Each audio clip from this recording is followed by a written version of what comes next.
Starting the stream.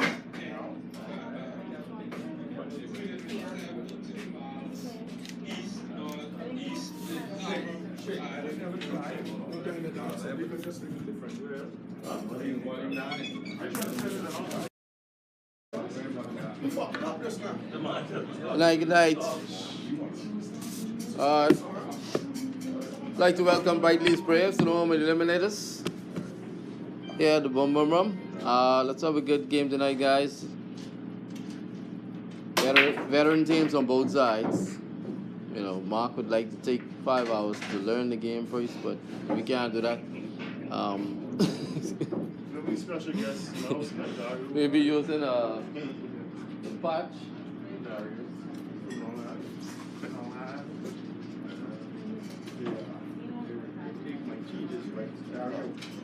We're using the patch, guys. Any close calls, call the ref. Call who? He's a cheater. I can't cheat no more. He said he's cheat. No, you think I'm cheating? Alright, okay. That's a good thing then. Alright, so we'll have the first game up, Cedric and Reno. Cedric with the break.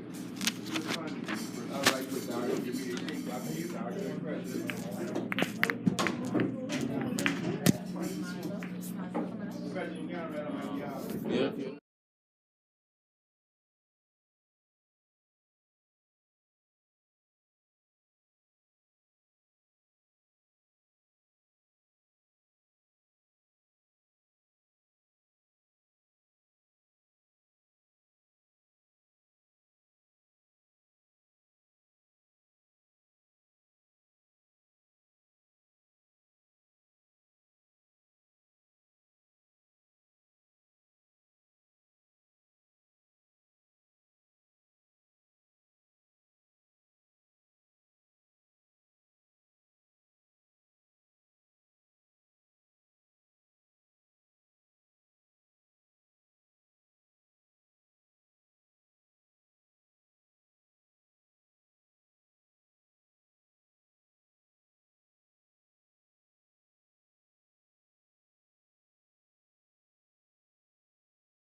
This matchup we have Eliminators versus Briteley Blues. Eliminators, the home team.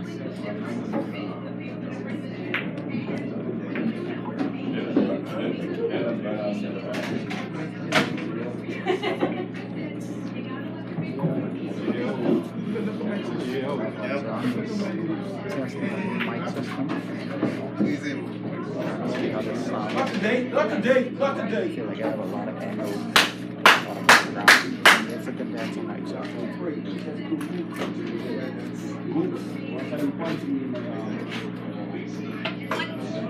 first matchup we have 7 falls in the Eliminators versus Reno, Briteley's Blues. 7 Westminster. That's Eightball. Then back in here, 7 shots up. Reno has a solid. Let's try him, let's try him.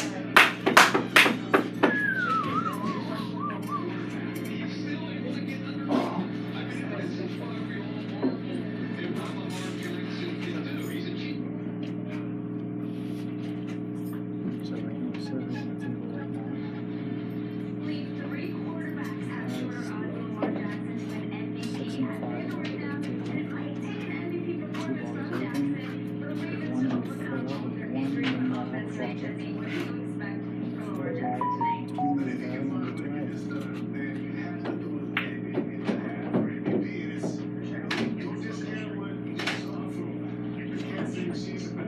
Just taking his time with this.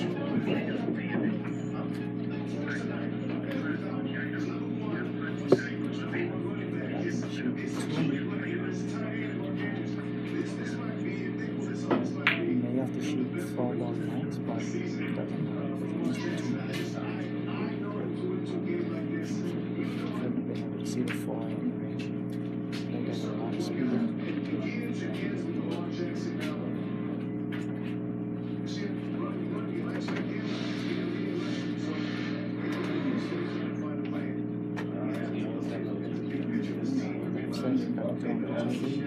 Mostly down to 12 top table. They're tied up with 2 solid balls. So go past the 13 and try to get 10 to 15. Alright, buddy. How about this one?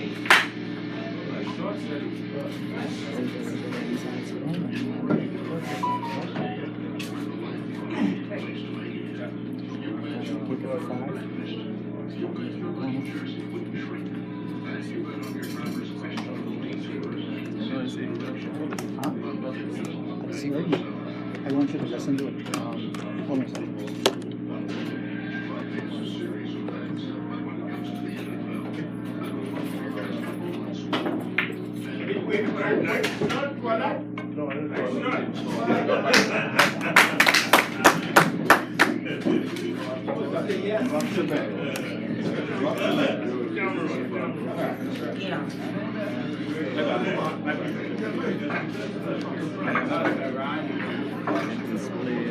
When you say, when you listen.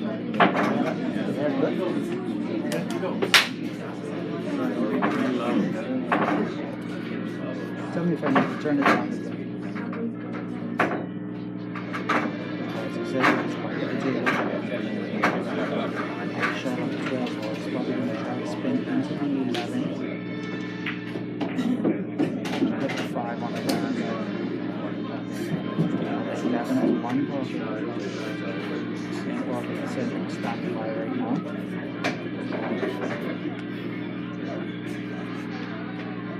Shooting at the 13 ball.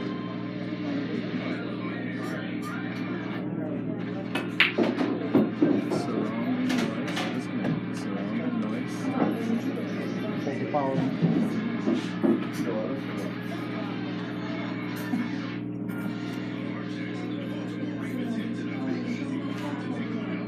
Shooting at the 15 ball. Just trying to spin up table for the 11, but didn't get it. Mainly to play the flank on this 11 right now.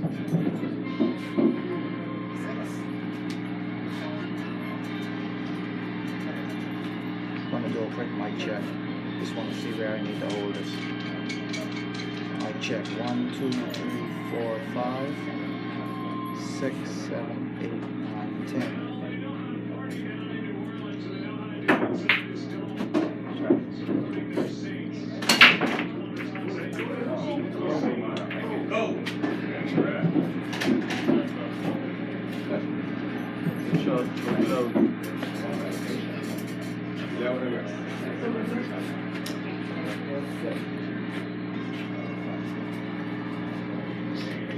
That's the 1, 2, 3, 4, 5.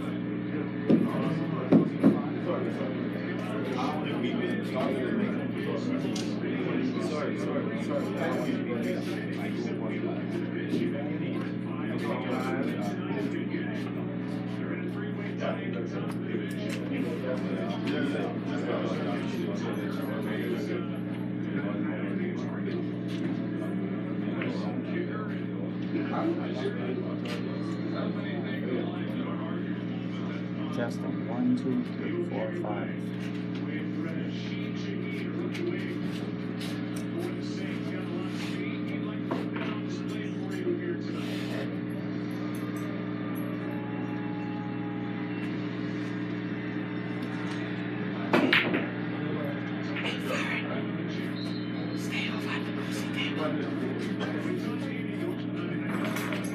Try to run.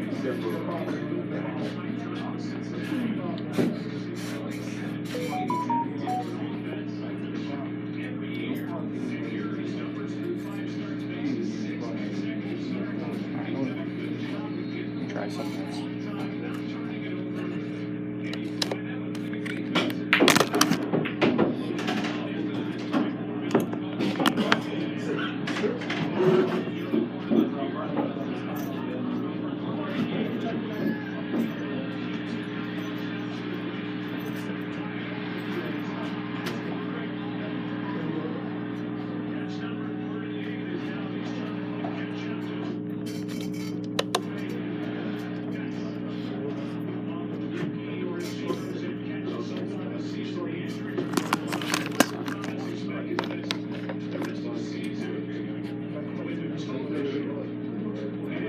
Testing. 1, 2, 3, 4, 5.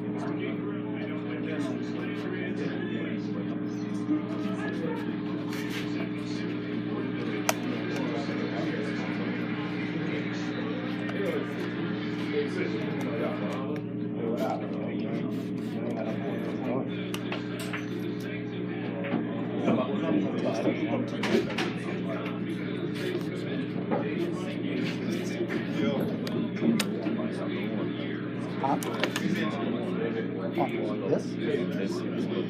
I can't hear it at all.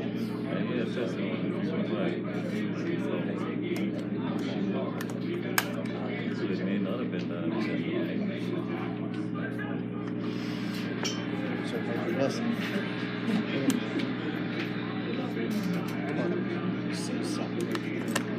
Alright. Check this out. Tell me how this sounds.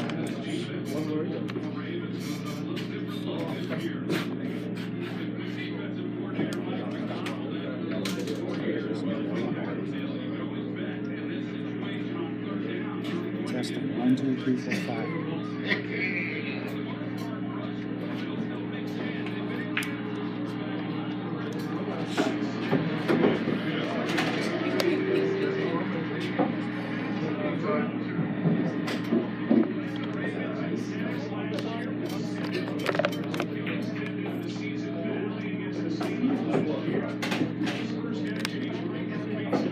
Testing. 1, 2, 3, 4, 5. Testing. 1, 2, 3.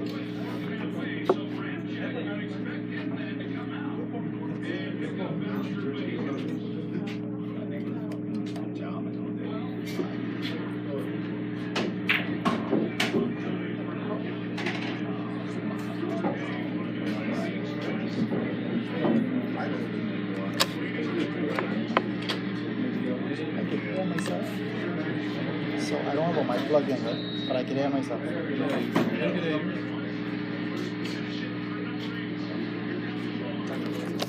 Testing. 1, 2, 3. Testing.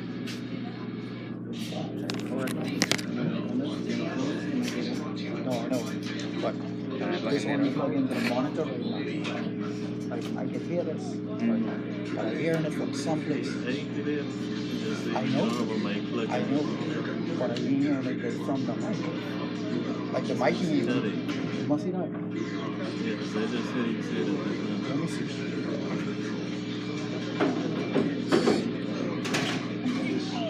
I plug straight in.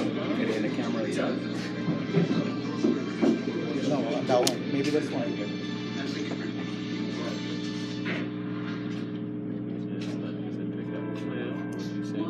Yeah. I'm going for a ref. On me?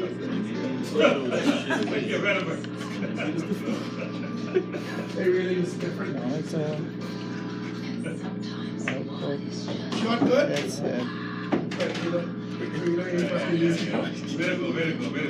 oh, yummy. Huh? Right on, buddy.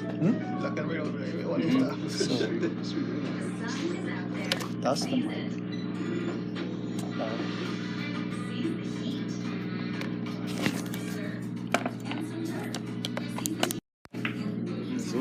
Bubble. Thank you, brother. Oh, way to go. Thank you, brother. Thank you, brother. Hey.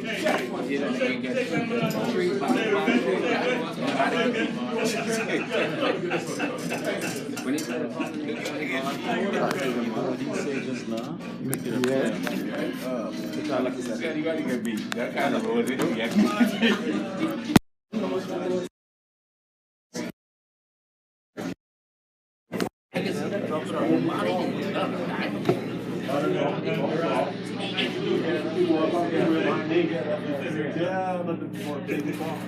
Testing. 1, 2, 3. Still going. Testing. 1, 2, 3.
Testing. 1, 2, 3.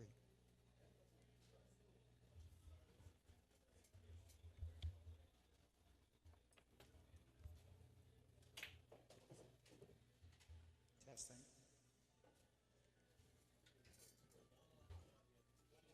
Testing. 1, 2, 3. Testing. 1, 2, 3.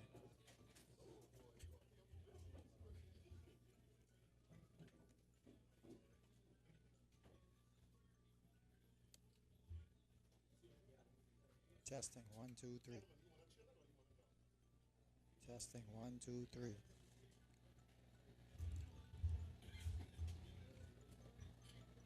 1, 2, 3, 4.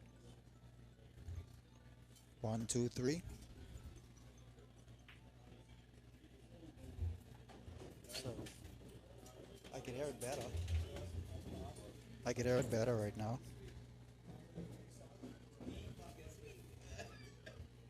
Noise cancelling off. Testing 1, 2, 3.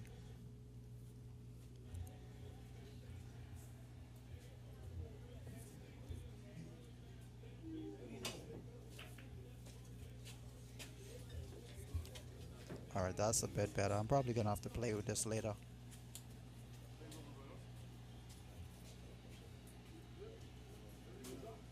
B major, C, D, E flat major, E, F, G, A flat, A major. Pro.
Alright, I am back. We have Duran at the table at the moment for the Eliminators. He is playing against Marvin of the Braves. Duran is shooting at the strike balls. And I can't tell right now if he left himself hooked or not. He's looking at the 11, like he can see it. Maybe not, he's taking another peek at it.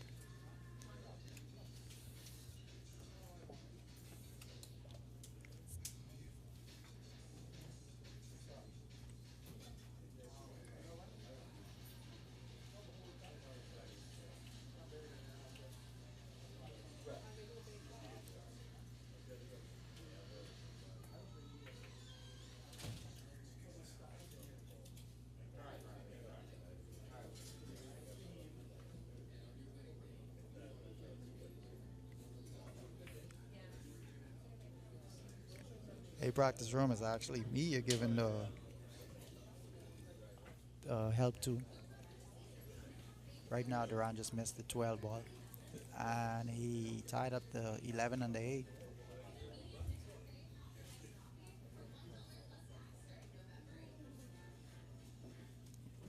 May have a combination on that, a bind combination on that 9, 8, and 11, and he also has the 12 ball right by the corner pocket.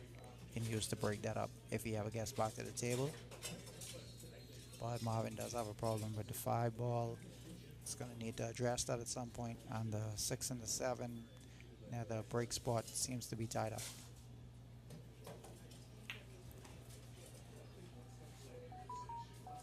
Tried to play a 3 ball straight down, and he had a lot of movement on that cue.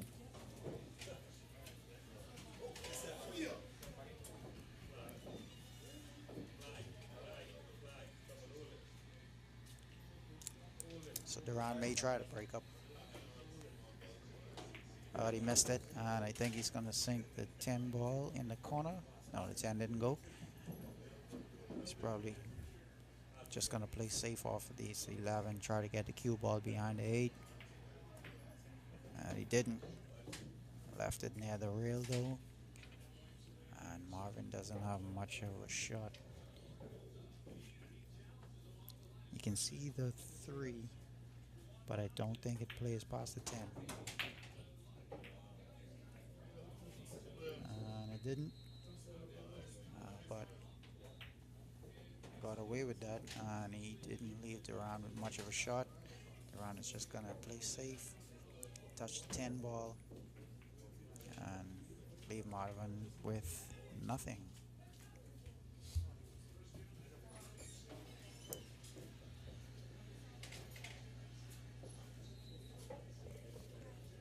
The practice room, I know I have the right audio selected on the software. It's just the podcast equipment that I'm using. I'm gonna have to play with it. I'm gonna have to play with it later. But I'm definitely missing something.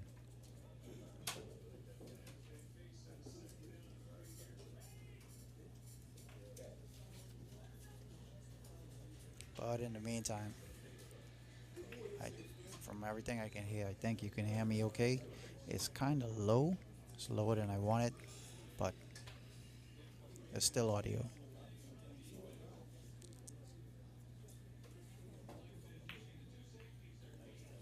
Wow. Duran missed the 15, and it seemed like it was right in the pocket.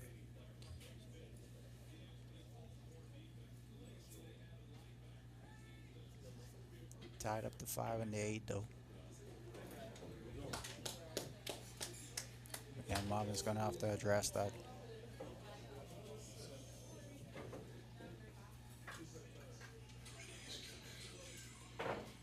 He's calling the 7 in the corner.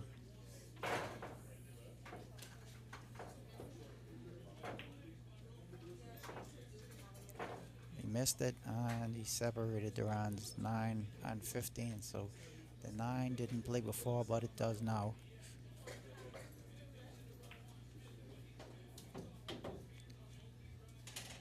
I think Duran wanted to try to get to the rail. He's calling a safe.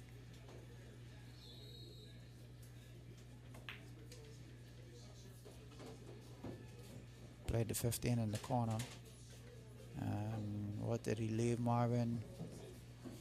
Not much, but Marvin's going to separate this 5 and this 8. Got a rail. Good shot.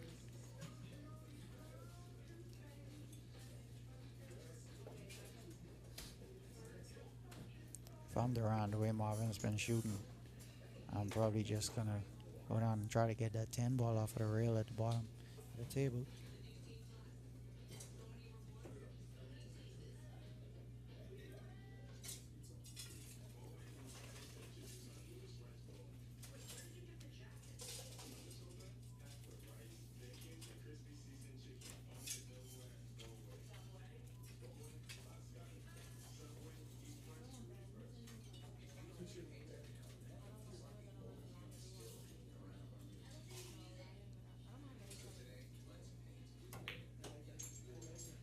Tried to play the cut on the 9 ball.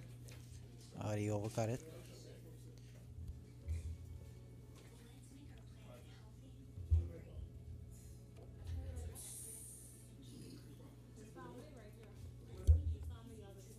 Left Marvin long. He's playing the cut on the 3 in the top left. Missed that, and again put the 3 in front of the 5 and the 4. It's in a tricky spot.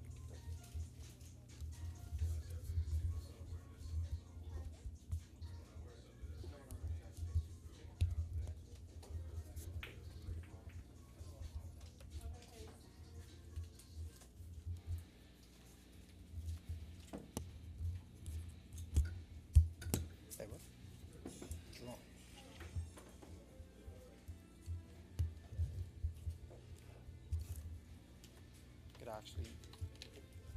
actually commentate on this. Probably need to get a little closer.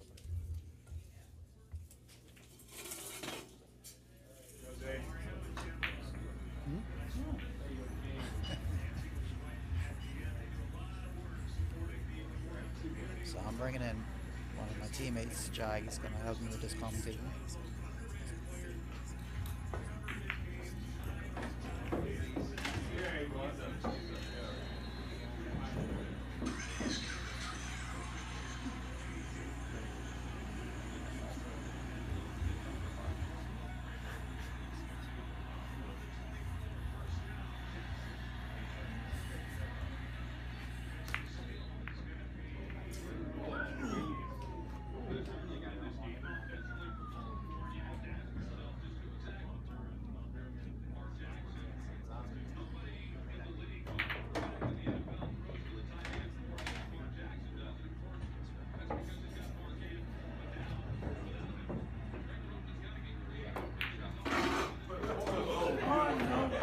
You're a monster. I missed that just now, but Durant seemed like he pulled off a pretty good shot. And he missed the 10 ball,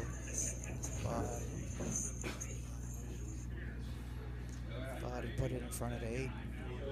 So Marvin's going to have a hard time winning this game. He's got a couple of balls that he can run off right now. The 7's in the pocket.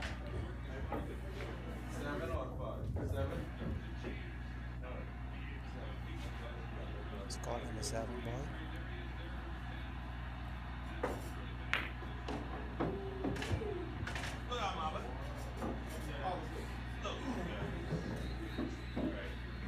And he clipped the 5 ball. Ran pretty long. He's calling the 4, but he should probably just play it safe here. He didn't. The way the 10 ball is situated, don't think he's gonna sell out yet, but maybe a bit tricky. Getting a safety out of this one.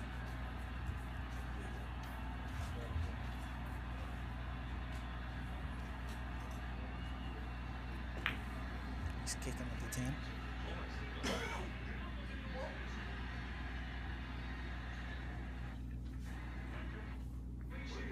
And he made an excellent shot. Was able to touch the 10.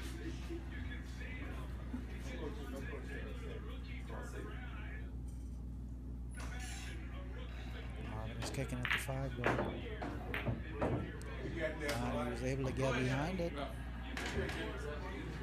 was able to get behind it and kick and stick.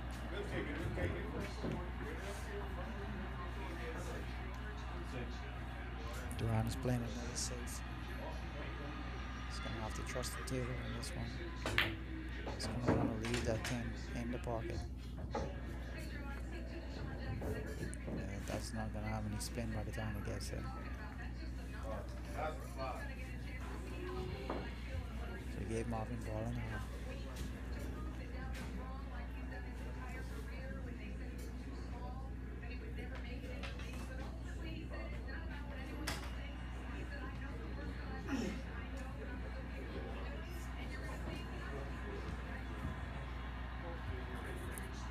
I think what Marvin could do is, with his ball in hand, he could shoot the 4 ball into the 10 if it's deep enough in the pocket. Lay the 4 ball in front of the 8.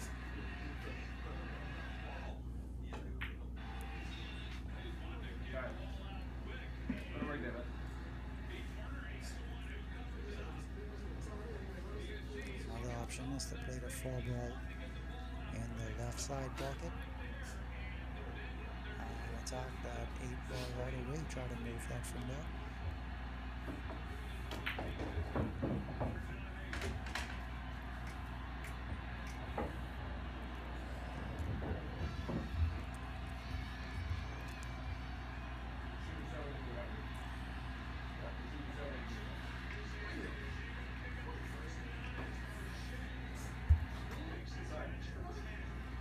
He's calling the 4 on the side.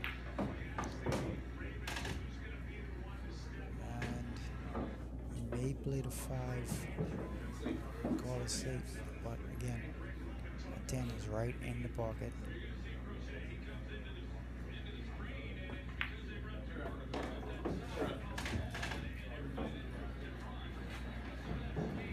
Should be an easy kick. All depends on whether or not Duran wants to stay there. Play the 8-ball in the top right. He wants to come back out. He's playing with a bit of speed. Touched it. He sold up.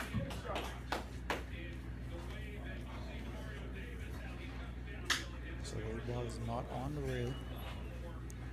Marvin is going to have to shoot this up in the corner.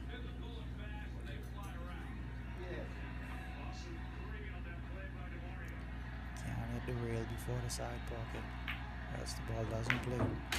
And he did exactly that. Hit it below the side pocket. And he sold out. He hung the 8. 10 ball is in the corner.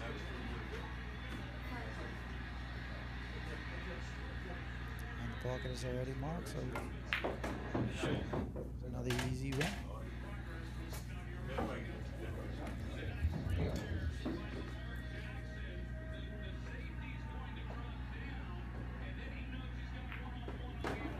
Eliminators get away with that one. Score 10-7.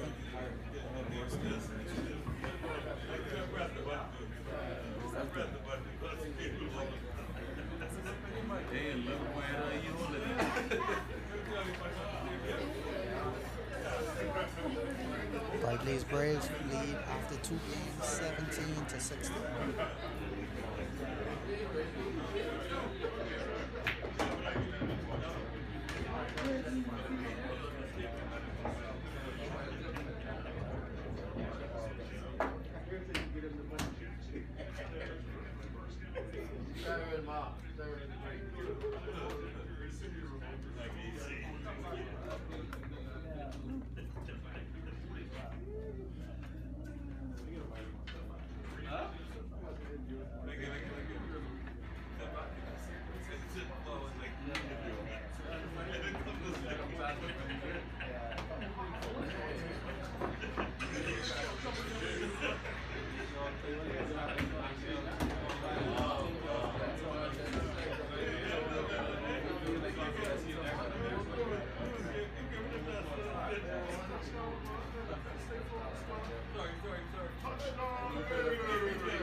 You mean you scared every day, baby? Just a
Testing 1, 2, 3. Testing 1, 2, 3. Testing 1, 2, 3. All right, that should be better. I had to go back to the old way for the time being, and I will work on that new stuff later. Yeah, practice room. Trust me, I understand. Dealing with new equipment. I'll figure it out. Not tonight though.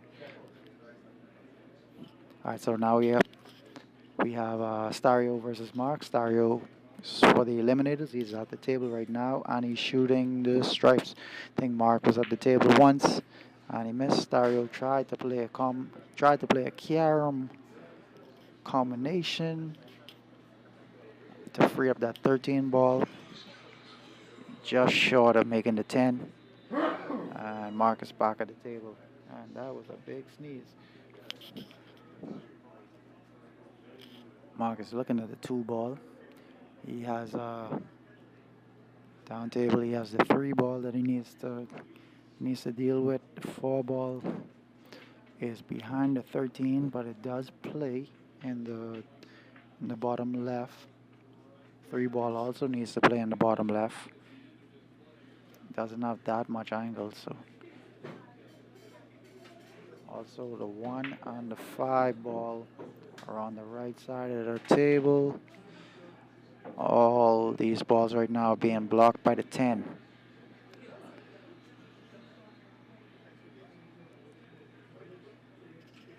Mark is moving the 4. He clipped the 3 ball on his exit, so he needs to move the 4 now to make room for that. Game up table for the 6 ball, and he has an angle to maybe get down to the bottom rail. He shoot the 3 ball in the bottom left, then deal with this 5 and this 1. Put a bit too much top on that. Made it tough on himself. Not sure if the 5 ball can play. May have enough space to play it in the bottom left. Or he may need to play a combination. Not sure what he's looking at right now.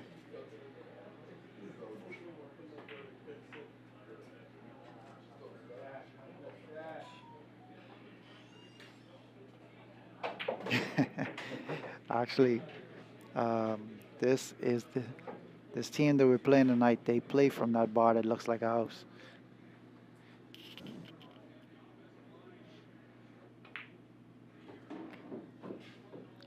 Stario has the solids again. Has the stripes again. Made a ball. Left himself a shot on the 13.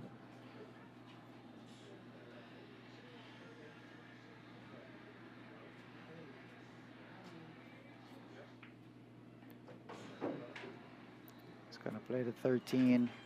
Needs to stay near the bottom rail. But I think he has too much angle. He can get the cue ball back to somewhere where he is right now. Can play that 10 ball next and come up table for the 11.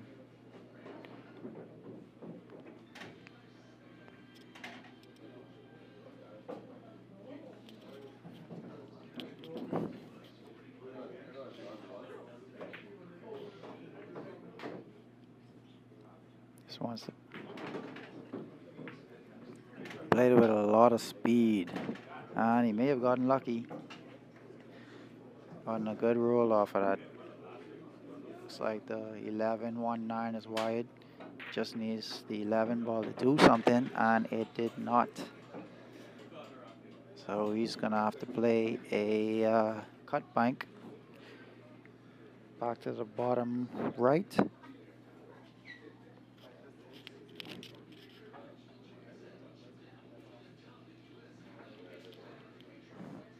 He's playing the cut in the top left. Needs to avoid the scratch in both right side pockets.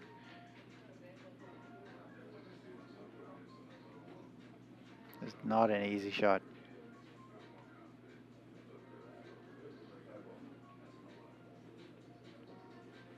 I don't know if I would know if I would attack this like this.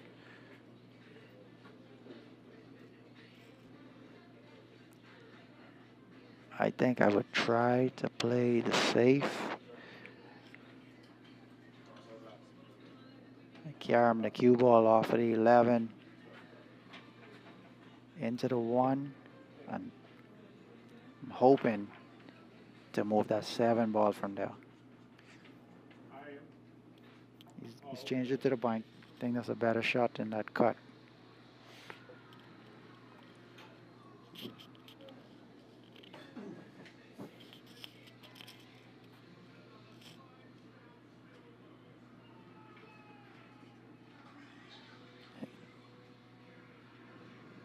He has to play this. If he doesn't, Mark should have a pretty easy time on the table. And he got it. Nailed it. Caught a little bit of rail going back in, but great shot by Stario. 8-ball in the same pocket.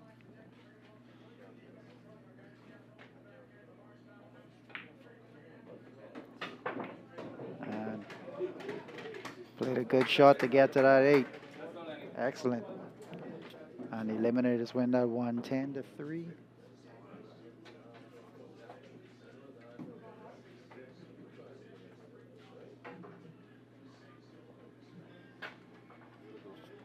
Now lead after 3 games, 26-20. Up next we have Jerome, aka Jag.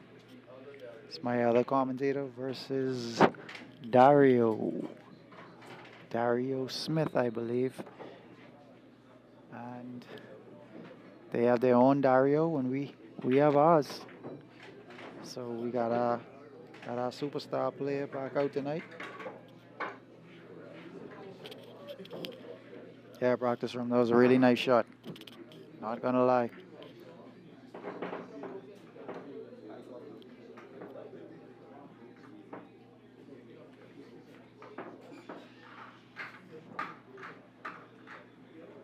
And Jerome is sporting the hoodie jacket tonight. I don't know if he's cold or he's in the zone.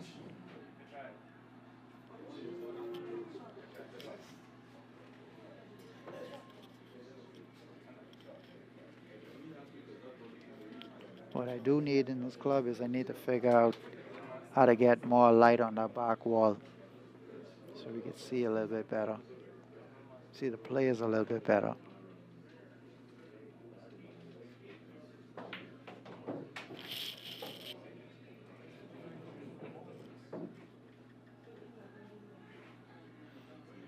Jerome looks like he's breaking second ball. And he took the hood off. So he's not as serious as I thought he was. It's a good break on the second ball.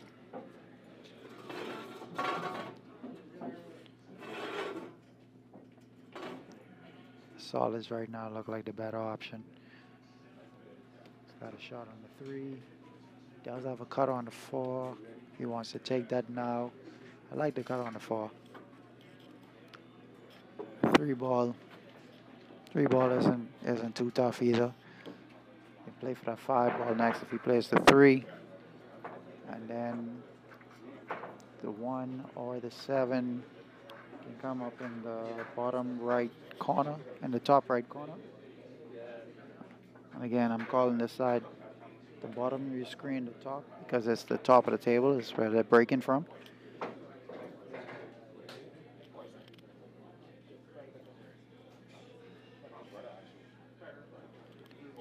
Yeah, I'm minus 15. We couldn't imagine that.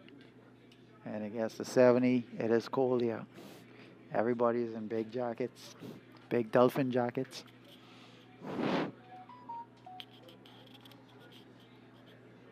Or big refrigerator jackets.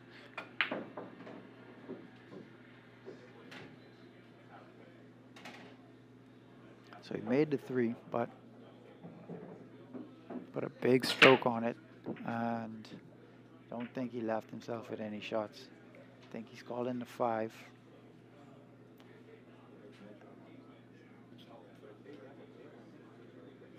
This looks like a 1-5 combination. Can't tell if he has enough of the 1 to play the shot. He did. He played it perfectly. He tied up Dario's 10 and 14, and he left himself with a shot on the 7. Yeah, don't laugh. 70 is pretty cool here.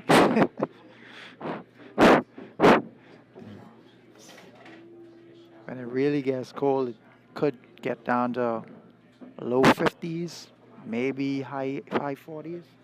But yeah, we don't get much cold in there. We couldn't take it.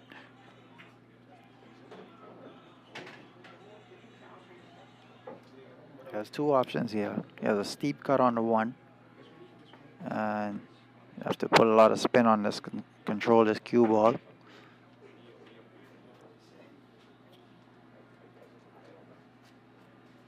Not really. He can go high.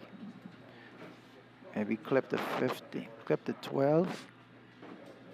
He spun the ball. It's good control. And he has a shot on the 6. He also has a shot on the 2 in the top right.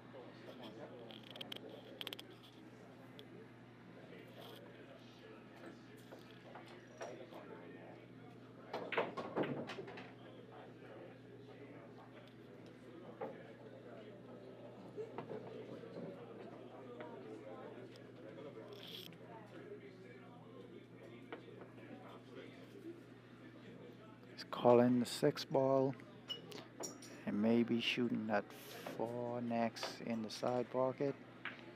Nope, he's going around. Again, good shot.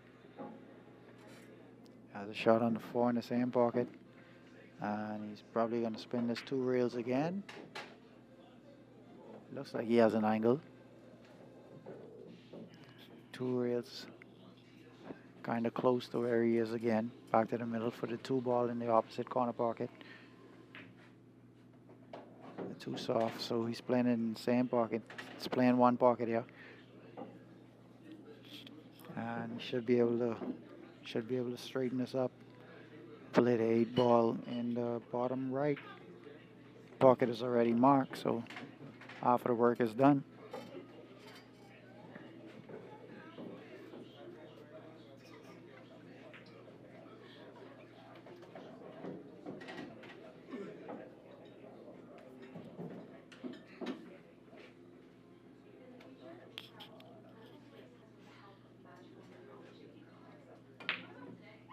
And he played it with a lot of speed and clipped the rail.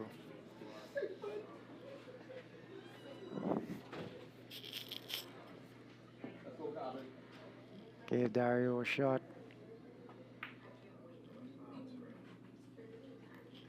10 and the 14 is still tied up, but he has a ball near the bottom rail. Could use to break that up. I don't think I would try that on the first shot.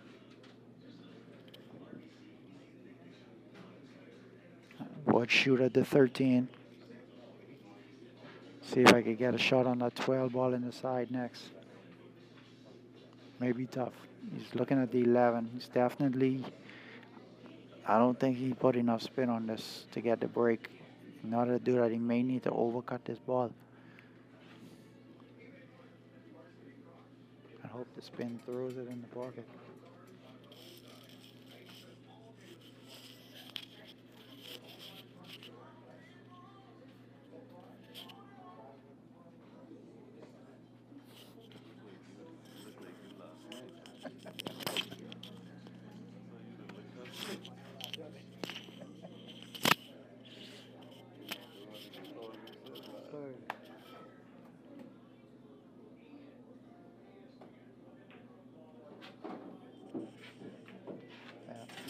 So Dario was able to make the 11, and he can play a safe on this 9. He's right up against the 9 ball. It's a pretty easy safe, but the 8 ball is kind of close to the corner pocket, so might not be the best shot. Can't see the 13.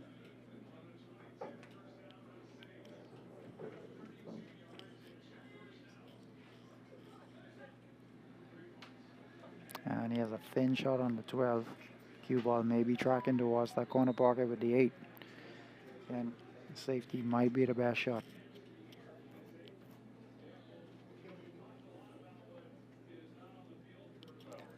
Oh, and no, the banner did not work. Yeah, I've been pretty busy lately, but the banner didn't work. It's giving me the same errors with codecs. I don't know why. I know I've tried MP4s on the Sling Studio before, but nothing that I created, just stuff that I found, just videos that I may have taken, but yeah, it did not work. I don't know why. Kept giving me audio errors, even the videos that didn't have audio. The drum is only able to see a piece of this 8-ball.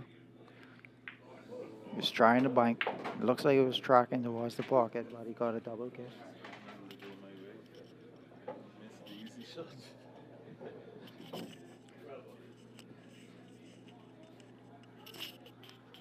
Darius calling the 12. He has an easy save to move that 14 ball, and he's not taking it. Definitely trying to attack, and I don't think he should have. I don't know what his plan is. He has a cut on the 9.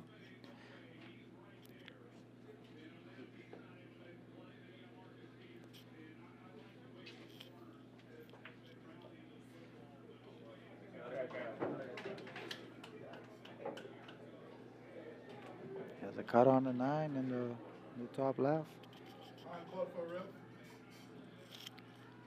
Cue ball is going to be moving. I think he has too much angle on this to get down to the bottom table to break up that 10-14 though. Let's see. I was incorrect. He had just enough angle. Hit it perfect.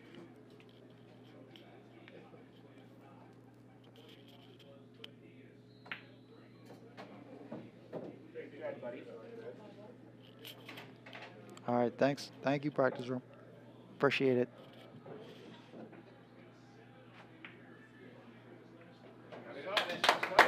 Playing the 13. Playing the 13. Nailed it.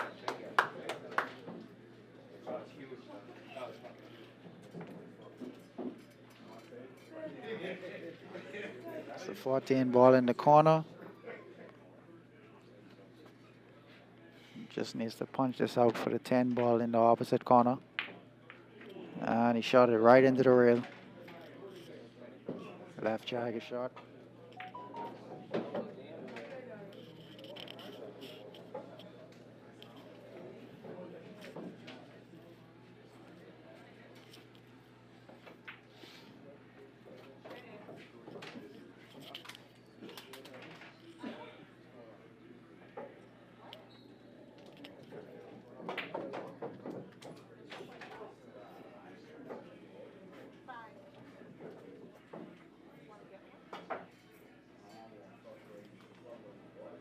Looking at the cut in the side pocket. He has to remember to mark the pocket. He marked it in the corner. So I guess he was looking at the tangent line.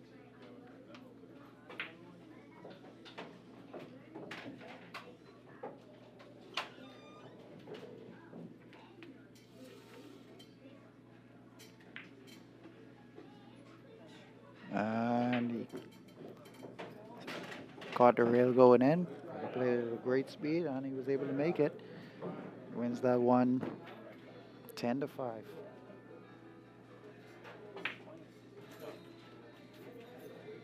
Eliminators now lead 36-25. It's only lost one game so far.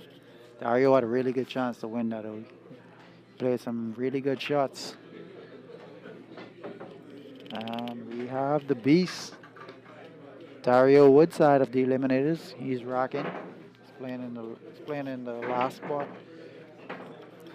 for this round.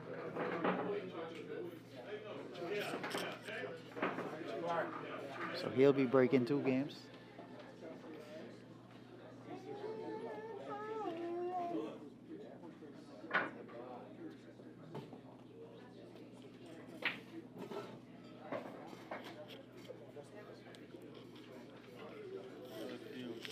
Used to be sitting next to an equal.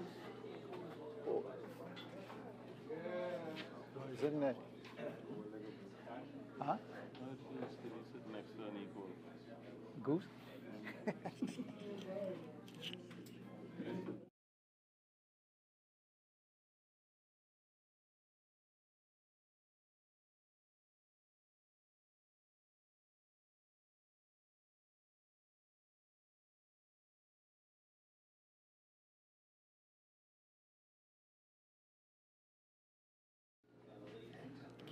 Dario just broke dry.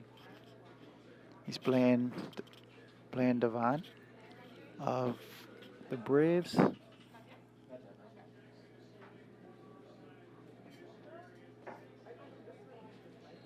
He has an easy shot on the 3 ball. 5 ball is in the side pocket.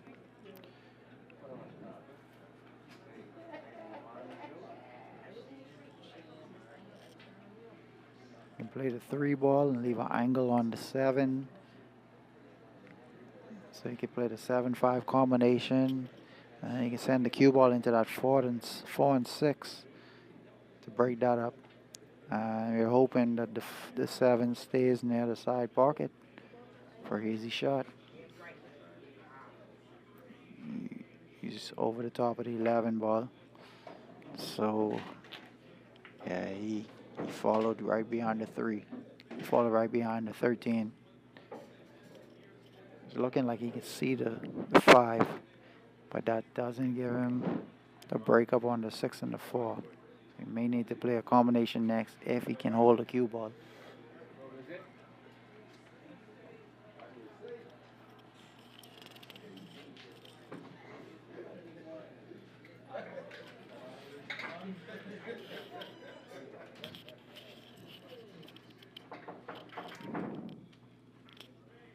Once he moves this 5 ball, he really can't afford to miss anymore. Dario is a dangerous opponent.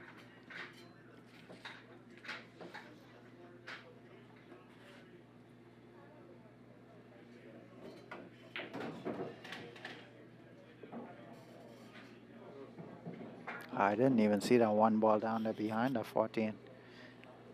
He was able to break up the 1 and the 14, but he hooked himself behind the 8.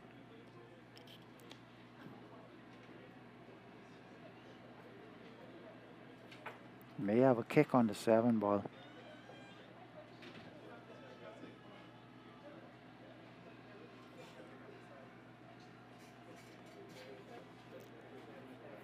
He's looking like he can see the edge of the 1.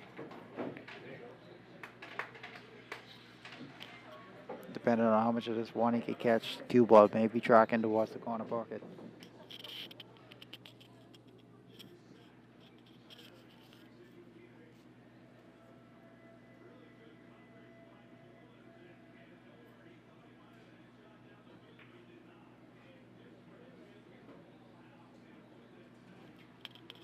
Got a good hit out of it. Left Dario a tough cut on the 14. And the top right.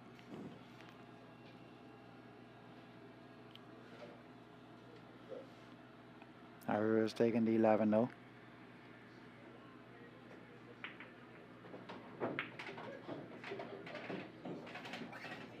Came over a lot.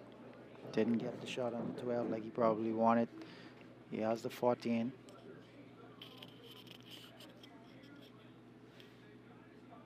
Just looking at to see if he has the cut on the 13. He does have it, but it is thin.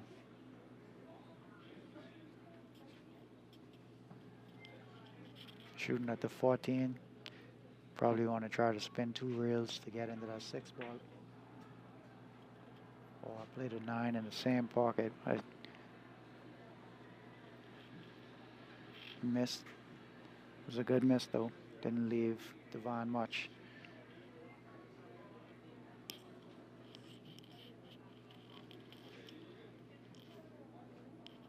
I may be pronouncing it wrong. That might be Davin.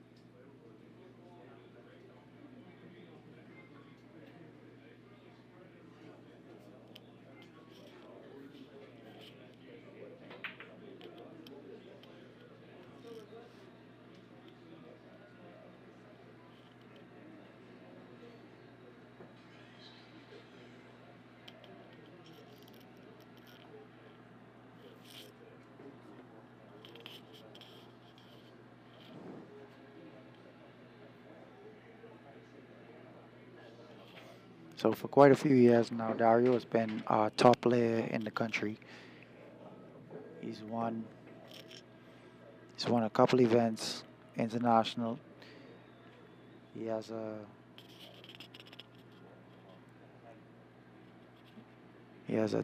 top 25 finish in the BCA. Has a top 25 finish in the BCA World Championships, 8-ball World Championships. He has a first place finish in the VNEA 9-ball regular division. He has a second place finish in the 8-ball VNEA 8-ball World Championship regular division.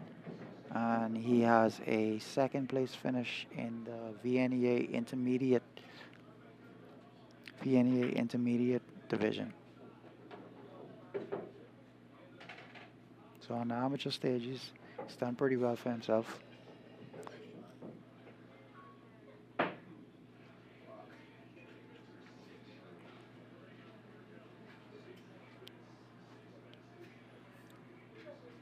But as far as playing goes, may have a couple of players from one of our islands that's catching him up. Got two really talented players on the island of Long Island. Young players. Everything goes.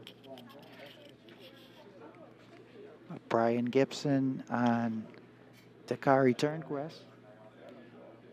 They're young, but they're really coming a long way in learning the game. They will give you problems if you let them. There's two players you want to watch out for.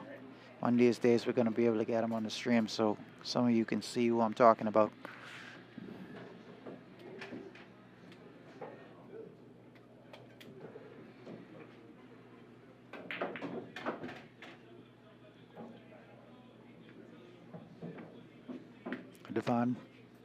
Devon is back at the table. Not sure what Dario did. I think he left himself pretty close to that 9-ball, so he had to jack up on that cue stick and ended up shooting that 9 into the rail near the side pocket. Devon does have a pretty easy out, but keeps seeing the running and sending the cue ball into balls and bumping balls. So every time he gets to the table, gets back to the table, his layout changes.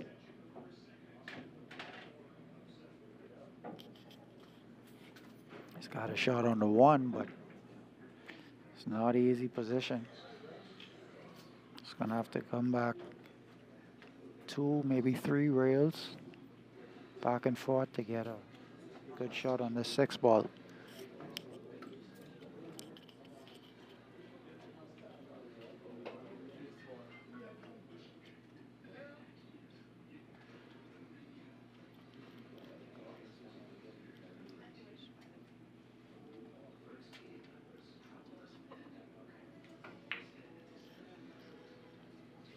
And for all our loyal viewers out there, those of you that tune into the stream every Monday and Wednesday, and sometimes Tuesday and Thursday when we have games, we may not be playing this Wednesday because there's a hurricane coming, a potential hurricane coming. So we may not have league night.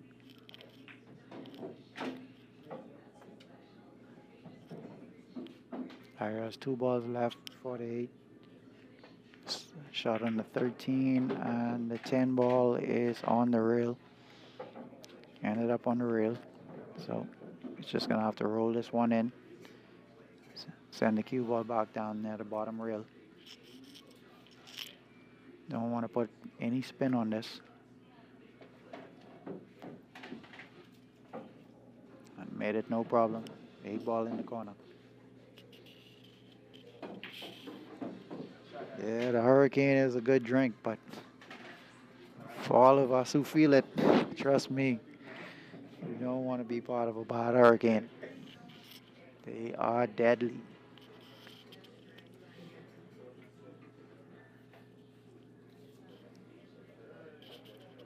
Eliminators was able to pull that one off. Dario won that one 10-5. Eliminators lead 46-30 after one round.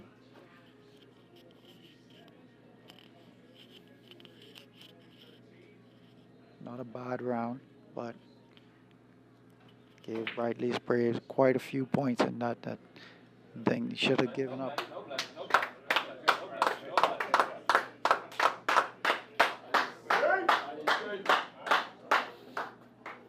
You have some tandem clapping going on in here. Got another game on the second table. I don't know if they were trying to play safe, but man, as you can see it. It's locked down.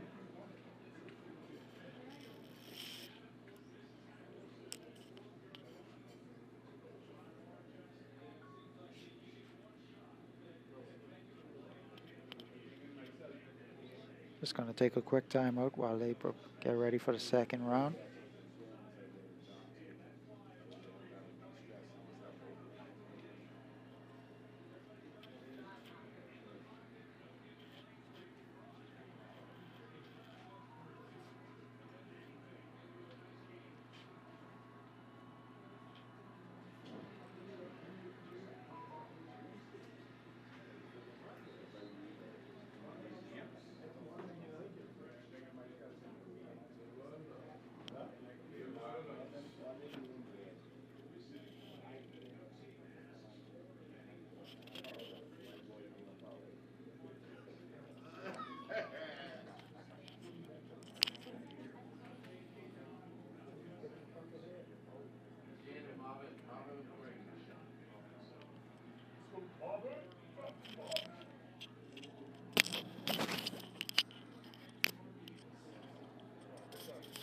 Actually, I have a game to play, so I'm going to get up.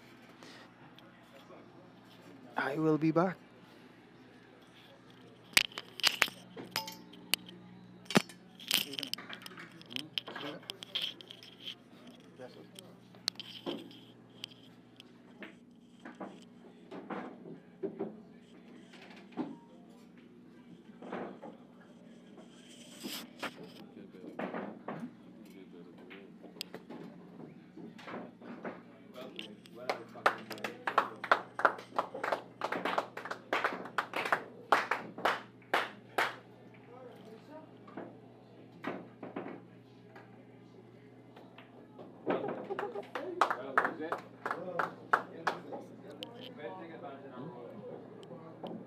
Yes.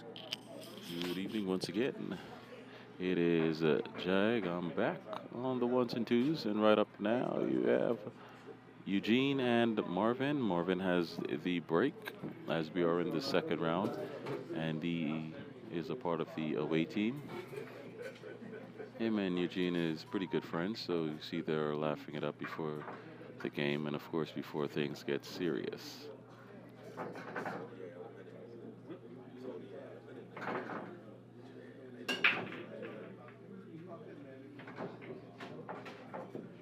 And one ball sank on the break, where it seems to be one of the solids.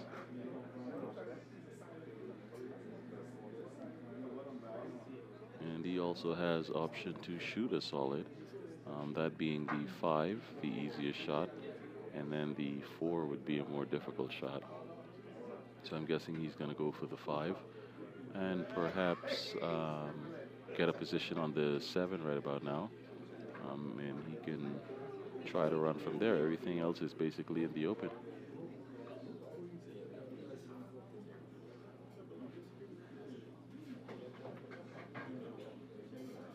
He seemed to be looking down the table. He's not even looking at the 5 at all.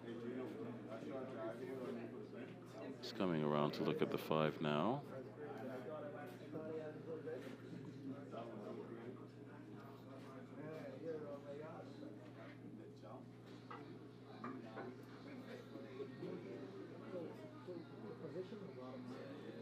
He's looking. I don't know if he doesn't like the shot on the 5, or it can go in. It seems to be clear open, but he's taking the 4 for his opening shot.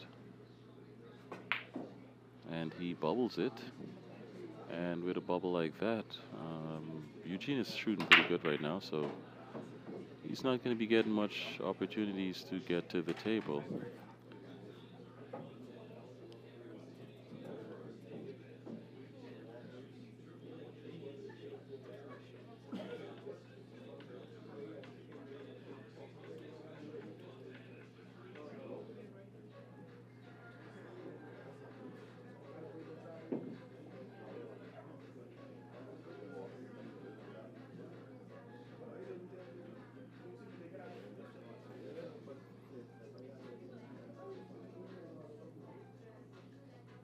I think the best shot for Eugene to go for at this time would probably be the 9 ball. Seems to like the solids are more open. Even though all balls are pretty much open, but the solids seem to have that 5 and 7 ball over there kind of cornered by the 13, so perhaps he's going to go for the more open balls and take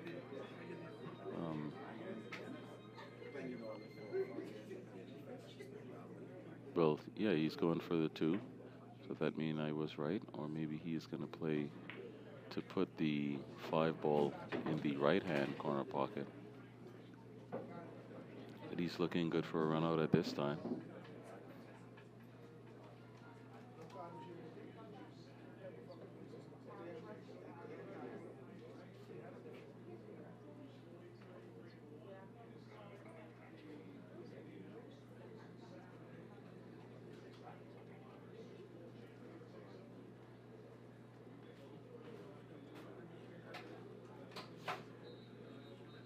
He's going for the 4 ball. See what he's going to do, if he's going to try and get the 3 ball next, which would be the best option for a shot. Has a lot of angle on the 3, so he's going to really have to play this well to get to his 1 ball. Doesn't look like he has the option to go 1 rail and over to the 5, so I'm guessing he's going to play this to get to the 1 and then possibly get to the 5 ball.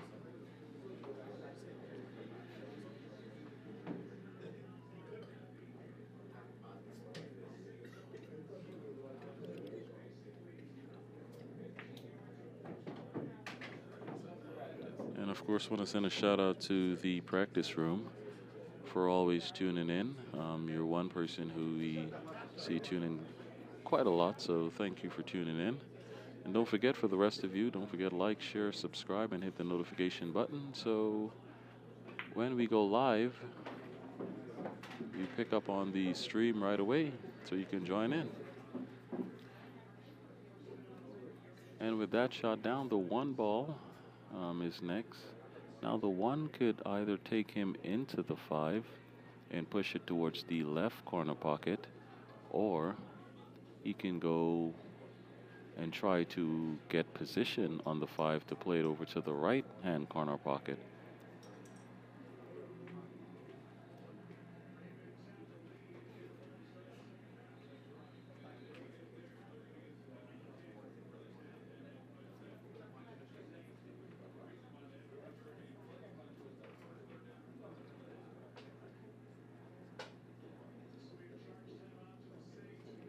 Just a nice center ball. Should take him behind the 5. Can't hit it too hard because you want a little angle. Oh man, he messed that up. But he had the right idea. That would have taken him to a good position on the 5 to be able to get to the 7.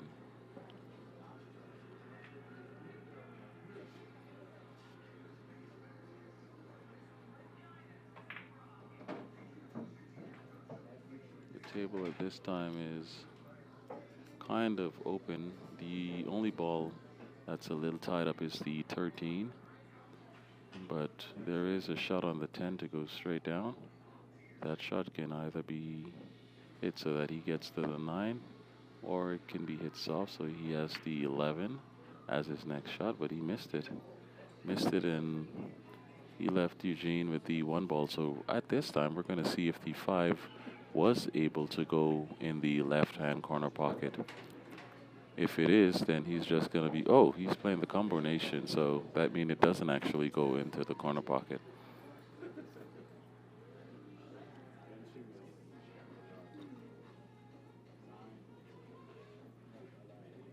With this combination, he should be able to stop the cue ball with the 13.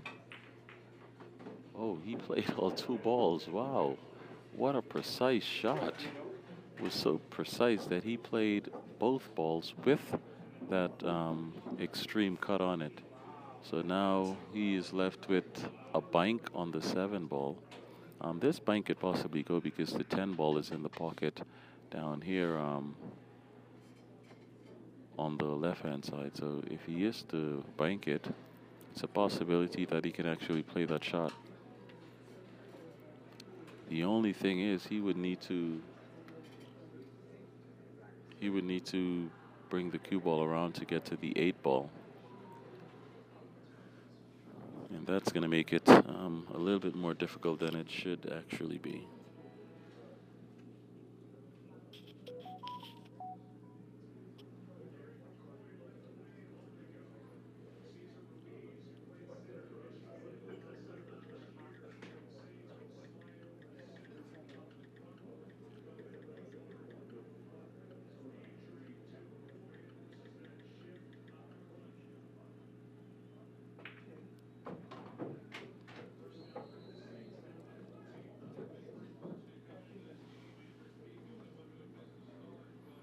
So he is calling the 7 ball in the right corner pocket. I don't know how he's going to do that, and I guess he's going to kick at it. He seems to be measuring up for a double bank. So 2-rail bank, I should say, or a Z shot bank. It's pretty ambitious, but he is good enough to pull it off, so let's see what happens.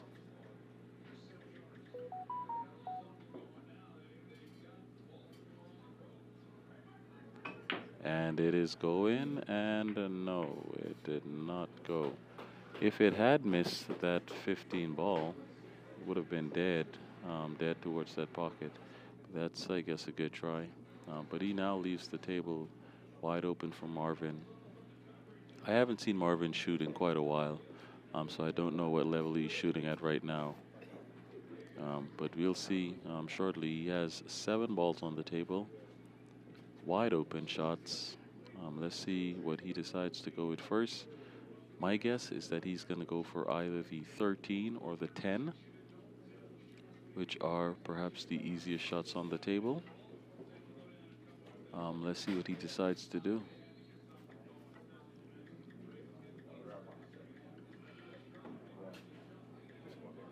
So he is going for the 10 ball. And he messed up by bumping into that 9 ball on the first shot, and one of the easiest shots on the table. Now he is seeming to go for a combination shot. And he played both shots. Both balls went in, so that was good for him, but now he doesn't have a good shot, really. The shot he has now is pretty difficult. So maybe he's going to use this opportunity to play a safe. Or he might try to be a hero and play the 9 ball. He's going to see which one he chooses to go with.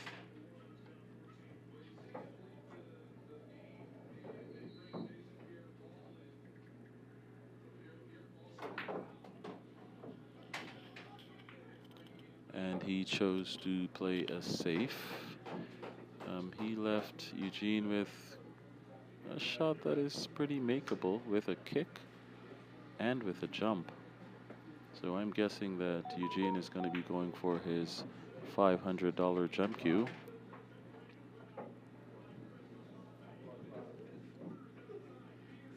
And his jump cue is the BK rush. Is that what it's saying?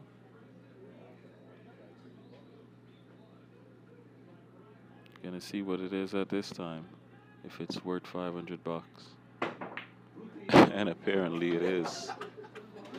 But now he left himself with a bank.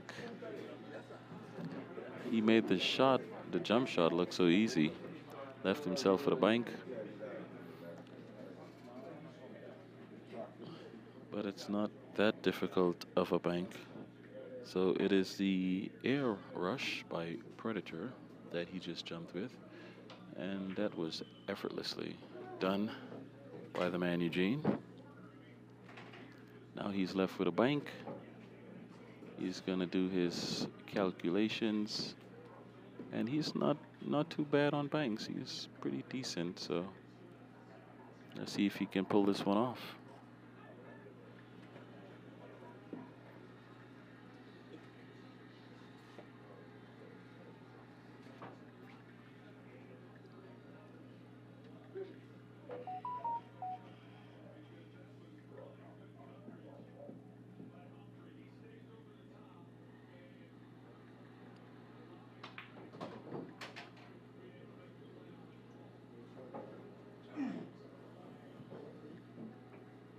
I think really it is shots like these that has been keeping the Eliminators ahead of most teams.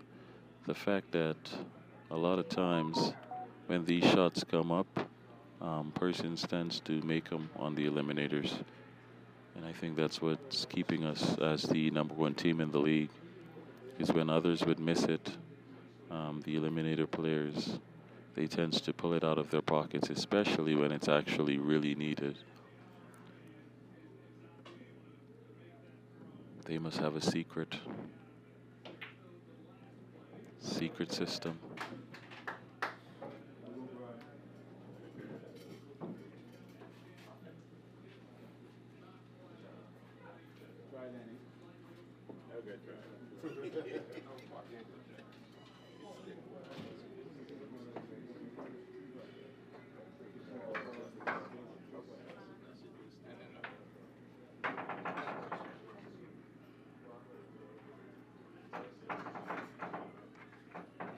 And he is measuring it up.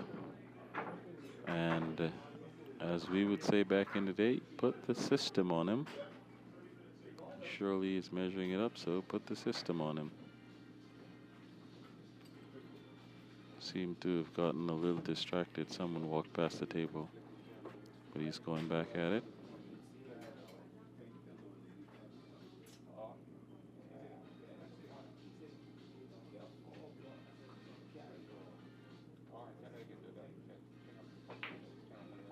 And that one was off by a large amount. Maybe the fact that he got up on the shot twice took him off of the line that he was originally supposed to be on, which happens a lot with amateur players.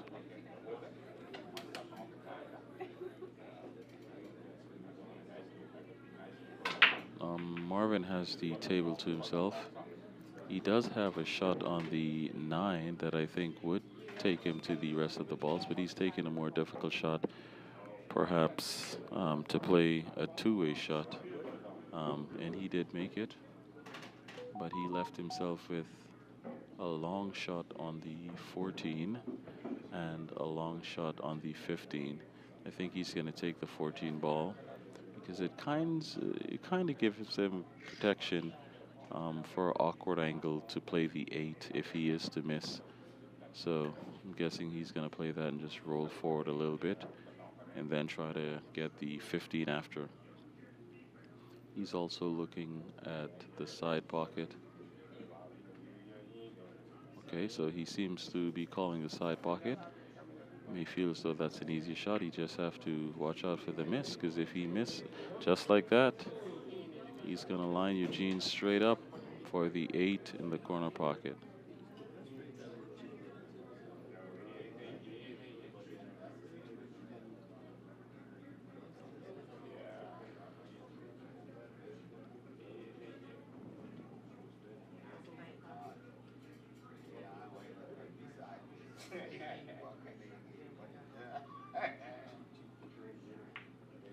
And Eugene rolls that one in nice and easy.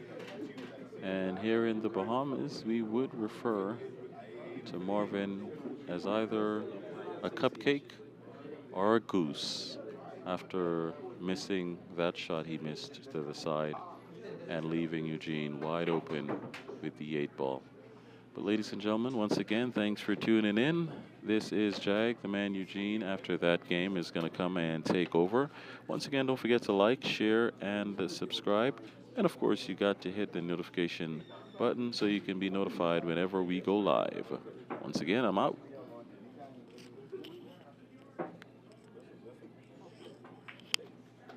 Change the score. Yeah, 10-3.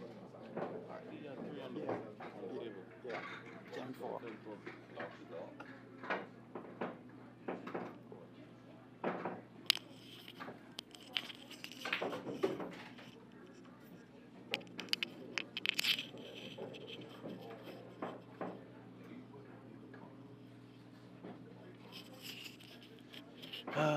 And I am back after messing up a good run out.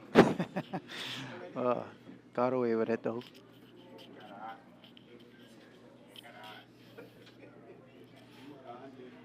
Was able to win that win 10-4. Got a little more angle on that 9-ball the first time that I won it. But I really should have taken a better look at the shot. Really should have taken a better look at the shot. Ended up overcutting it. How it worked out. Won 10-4. And now the Eliminators lead 56-34. Up now we have Duran of the Eliminators versus Dario of Briteley's Braves. Dario is breaking.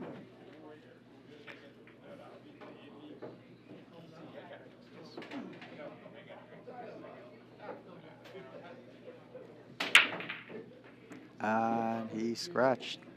Once again, we are playing NVEA rules, so scratch on the break, get cue ball behind the kitchen. In the kitchen, behind the heads.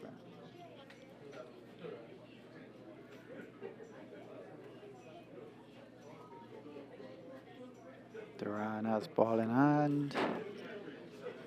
And an open table.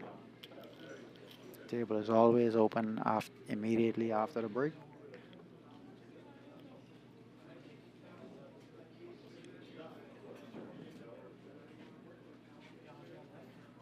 You have a solid ball down in this top right.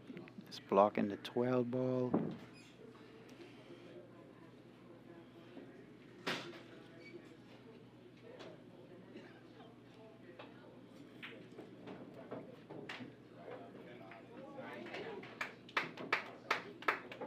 Actually, a 12 ball may be over the line because he's shooting that 11, and that 11 is definitely over the line. So he'll be taking the 11 on the side, probably shoot the 10 ball next in the top right corner, and then take the 12 ball in the bottom right. Gets rid of that problem. Then you still have a problem with the 15 near the 8 ball.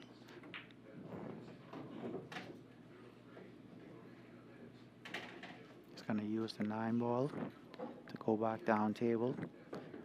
It would be ideal if he could get a shot on that 13 ball after the 9.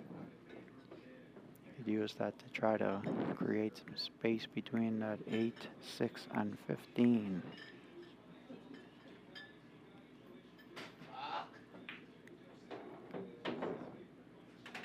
You want it to be straight on this, but still not a tough shot.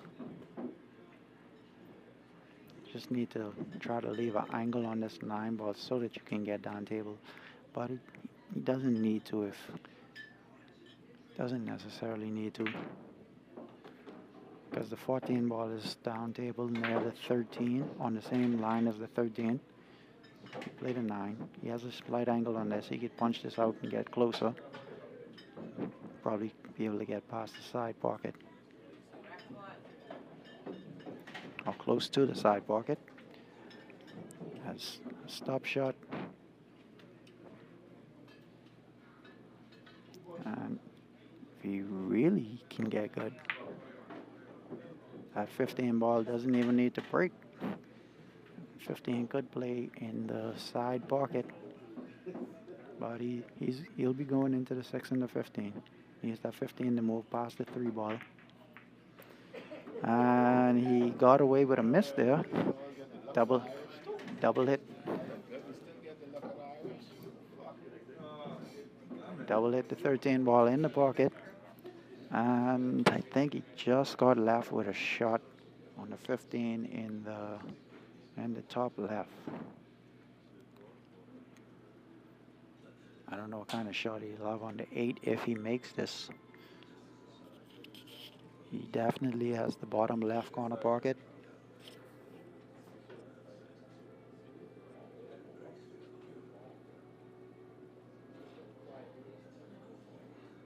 He may have both bottom corner pockets.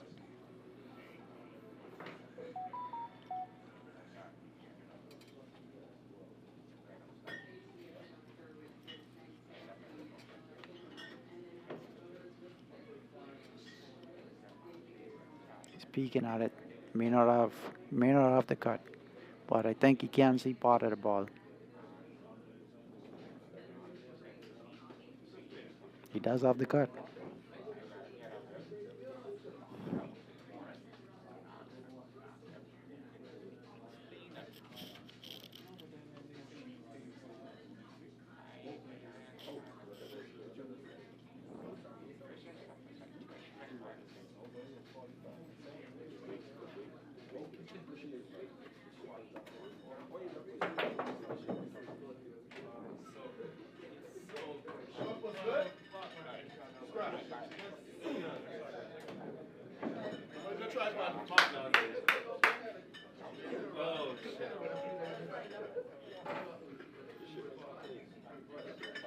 He's taking his time with it as to take off his extension.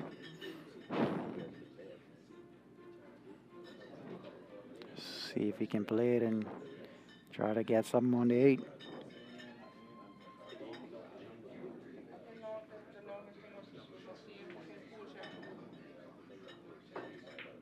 He overcut it. Dario was playing pretty good in that first game. To see if he's able to deal with this table. Doesn't seem to have any problems. 7 ball. Only has 1 or 2 pockets. 1 pocket right now. Played the 2. Didn't leave much of an angle on the 4. He's gonna have to roll forward and maybe take the 5 in the bottom left corner pocket. He played it with speed and he missed it. And he's possibly left around a shot in the side pocket. If it passes the 1.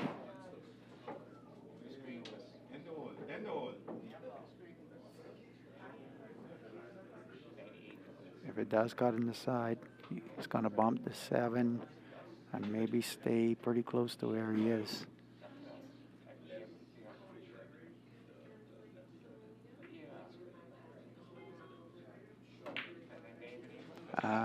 He put a lot of body in that. He was trying to get that cue ball out of there.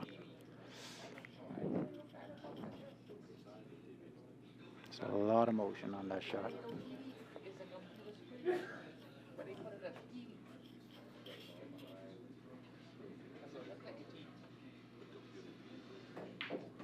And wow, Dario shot the 6 ball and followed right into the pocket.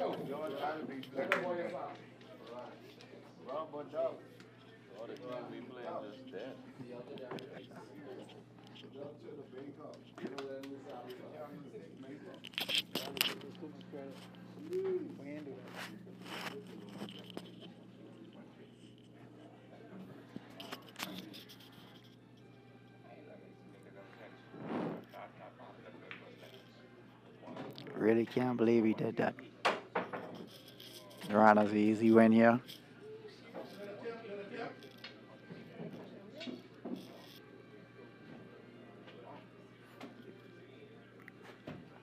Plays 15 in the side, and he overran his line by a couple of inches. Have to draw this cue ball. And he did it, no problem. He's able to win that one 10-5. 10-2. He has 5 balls left on the table. And what a difference a game makes. Dario, he almost looked like a superstar in that first game, the way he was running. And this one, just nothing. Couldn't put anything together. Straighten up. Right there. All right. You take it. Thanks. What a difference. What a difference a game makes. Thanks.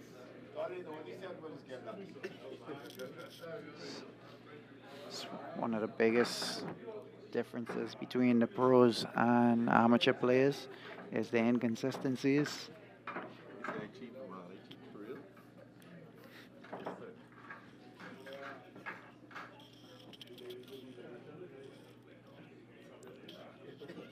One day just being able to play lights out, and the next day can't sink a ball.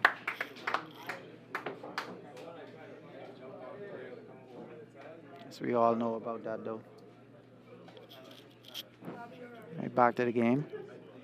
We have Reno from Briteley's Braves Break-In versus Dario of the Eliminators.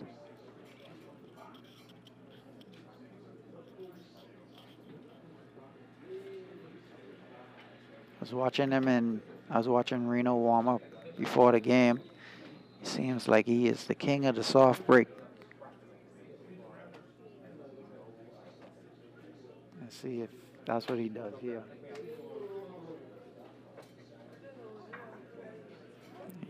He doesn't even have the same stance that he did in practice, so guess he wasn't going for that soft break.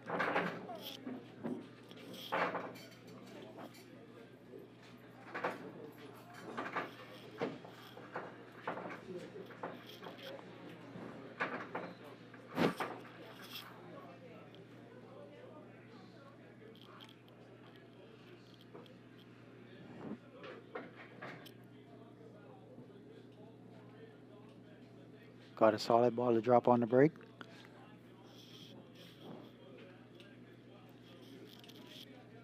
Most of the solids have a pocket. I think the 1 and the 3 are wired for the side pocket. 7 ball can only be played in the top left. 6 ball is being blocked by the 13 though.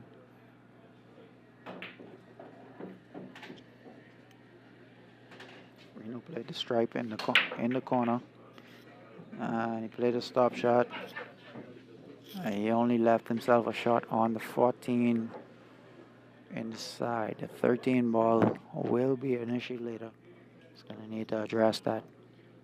And he has a couple balls down near the bottom left rail. The 10 and the 12, the 10 ball. Position on 10 ball is going to be tricky.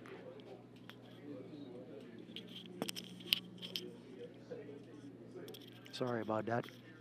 Reno's going to play the safe. He's going to roll the 13. Try to roll up on the 6. He didn't roll up on the 6. And he may have left Stereo a shot in the corner.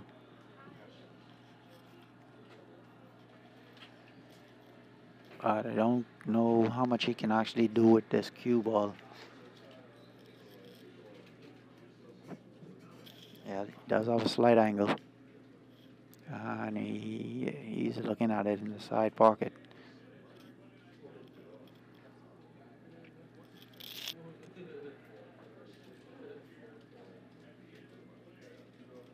He's looking at it in the side pocket, so he wants to get that cue ball out of there. But makes the shot a lot harder. Shooting towards a blind pocket.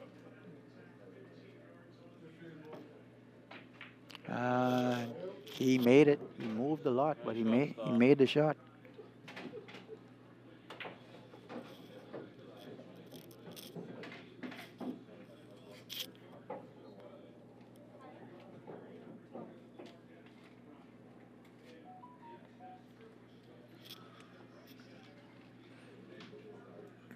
He's looking at the 7 ball cut in the corner. It's the only pocket that the 7 has. Now maybe the right time to take it, if indeed that 1-3 is wide to go. He's looking at the 1 now, so maybe it's not.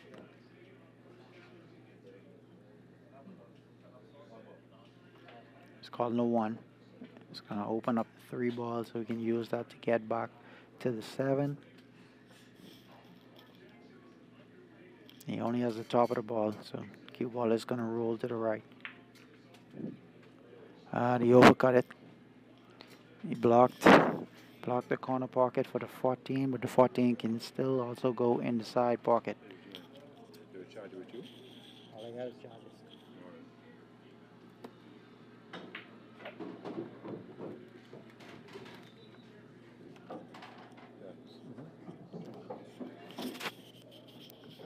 Reno was able to play his ball in the corner.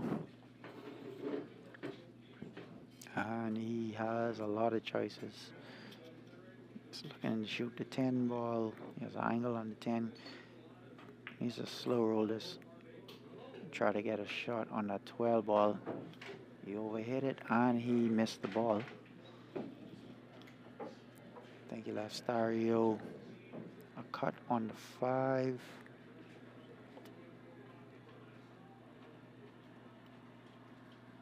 And a shot in the side pocket on the 3. He's gonna have to draw this a bit. Get behind the 7 ball.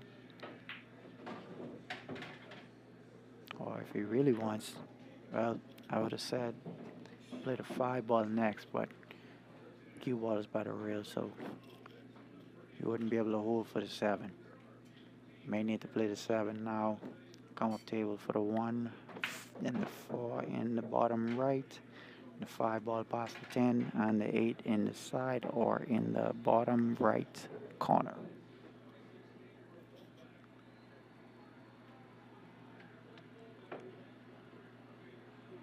Shooting over the top of the 12, again makes it tricky.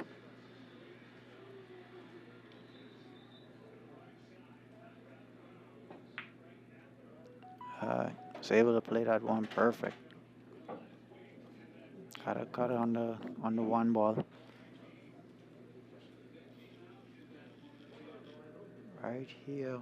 It looked like he can easily go 2 rails in between the 14 and the 13. Back over for an angle on the 4 ball. Be able to play the 5 in the same corner pocket. The 5 and the 8 in the same corner pocket.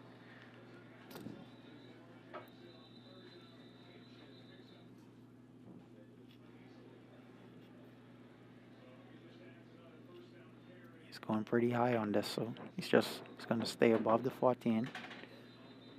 Leave an angle on the 4.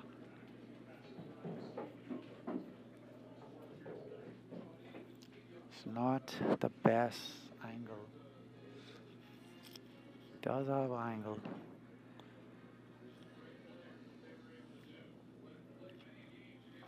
But he's going to have to put more speed on this than he wanted to.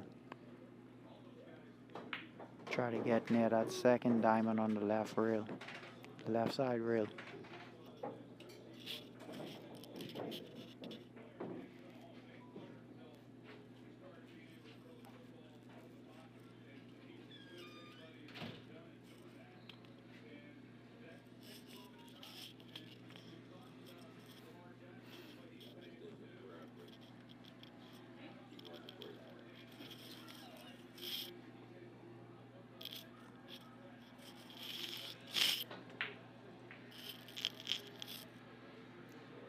And he shot it into the rail, missed it, and clipped the 8. Now that 5 ball only has 1 pocket, and the 4 ball is blocking it, so Reno does have the advantage at this point. 1 is at the table, and 2, the 8, 4, and the 5 are all on the bottom rail. Well, doesn't have that big of an advantage anymore, but he is at the table. He moved the 8 ball. He's playing his balls, but they're not going clean at all. With his table plays, he's not going to get away with that for too much longer.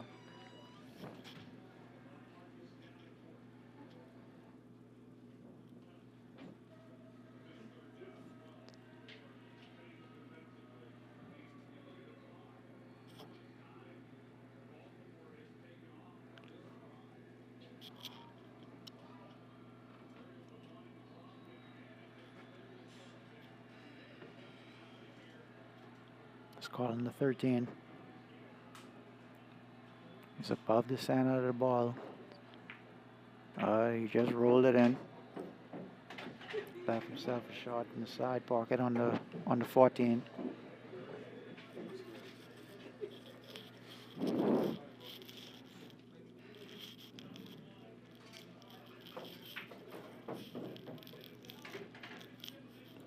Just gonna roll to the rail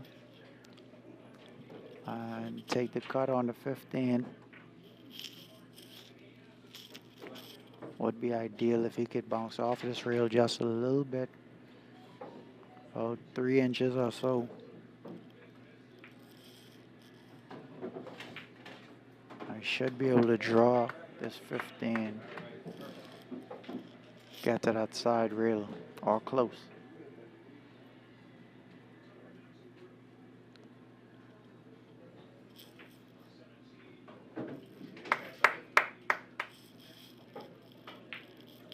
He missed it.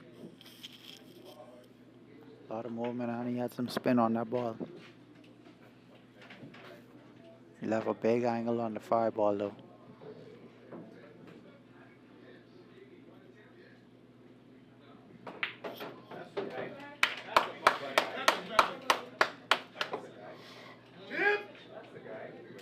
Good shot by Stario. He's able to just roll that one in. Can do the same with this. Do the same with this, and he should be able to easily come above that 8 ball near the 15 ball.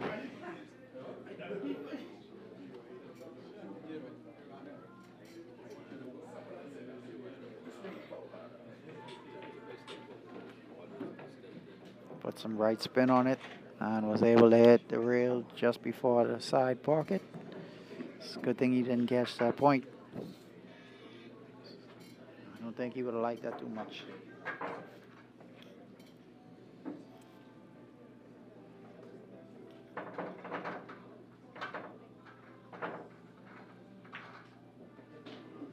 Easily able to roll the 8 ball in. Another good win. Stario wins the 1, 10-6.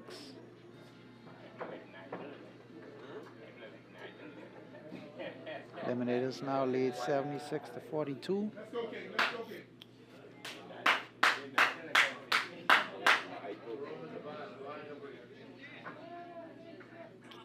Fourth game, we have Jag versus Devon.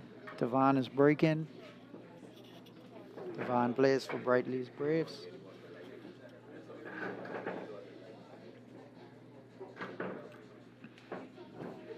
Jag got a potential ERO in the first game, and he shot the 8 ball right into the rail with a lot of speed. Let's see if he can make up for that. I doubt it though. I'm just joking with him. He's sitting right on the side of me. Said he doesn't like runouts. He wants his opponent to feel more involved in the game.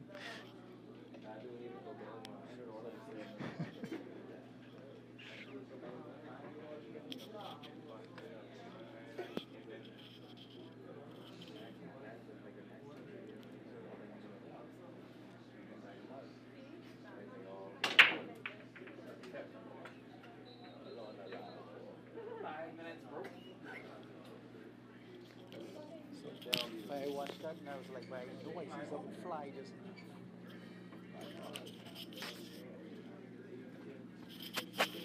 I know that big enough to change them. They can put it on, but they can just come right back on.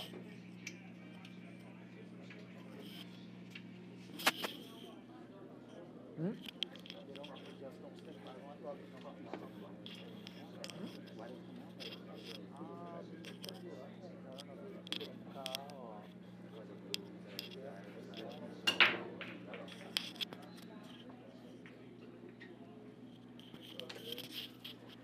Devon with a dry break.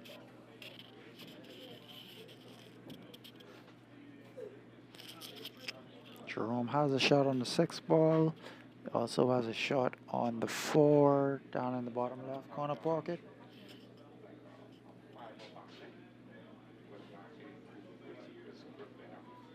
He's going to shoot the 6 and let's say try to spin down to the bottom rail, but he may want to go into this park, try to move that 1 ball, which he did, but yeah, he's not going to like this.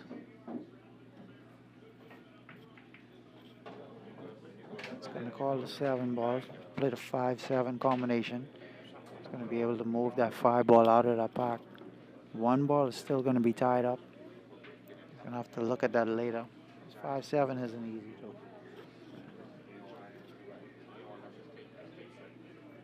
But it is available.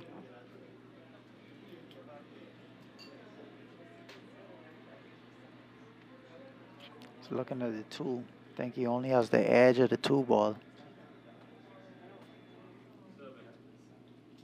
It's going to stay with the combination.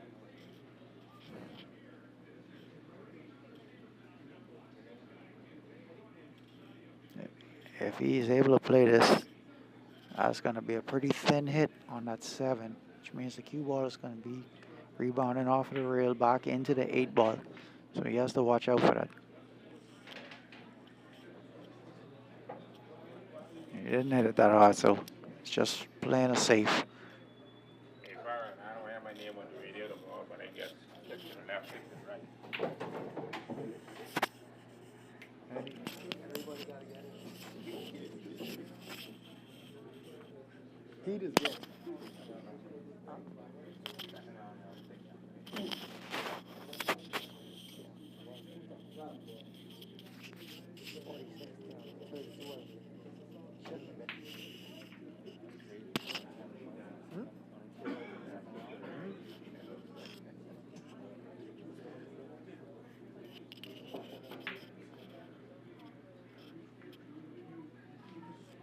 Devon shot at his ball and he was able to move a lot of Jerome's balls from that park. 1 ball came out. 5 ball is still a bit of a problem.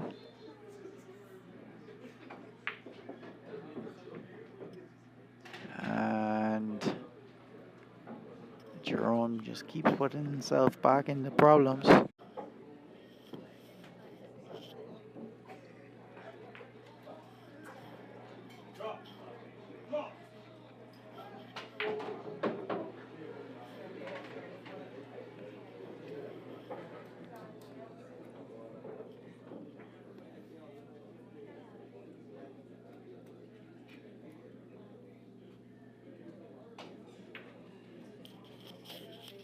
And we are back.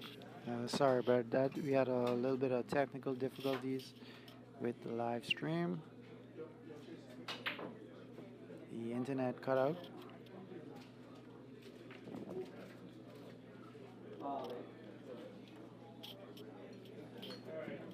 Jerome made a pretty awesome kick shot on his 4 ball and missed the 8 ball in the side pocket.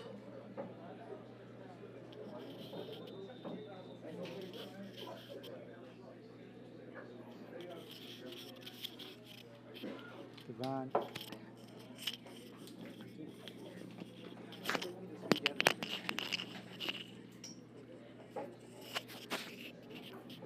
Devon has been playing a lot of safes the last couple of shots. but when he tried to run, wasn't able to. Left, but he's only been inadvertently safe in Jerome at this point. But this is what happens when you miss the 8-ball or miss the last ball. The opponent has a lot of balls on the table. He does have a problem with that 10-ball right now. He has ball in hand, and he needs to get that out of there. Maybe looking to play the 10-ball off of the 8, but 8 looks like it's close enough that he can play.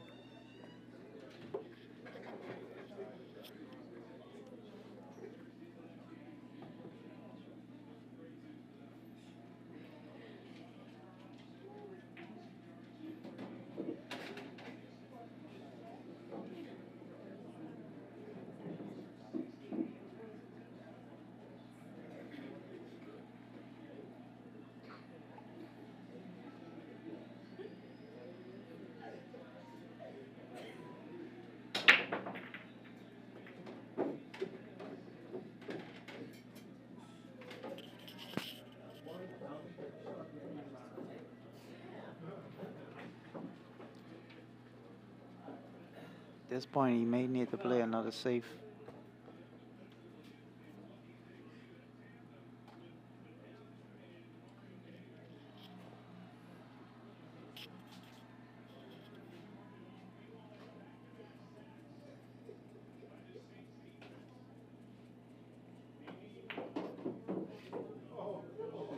Call it safe.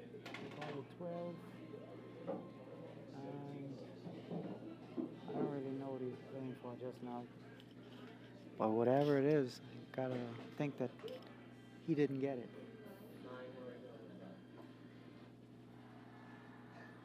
He's calling the cut on the 9 inside. Let's change it to the 15 in the corner.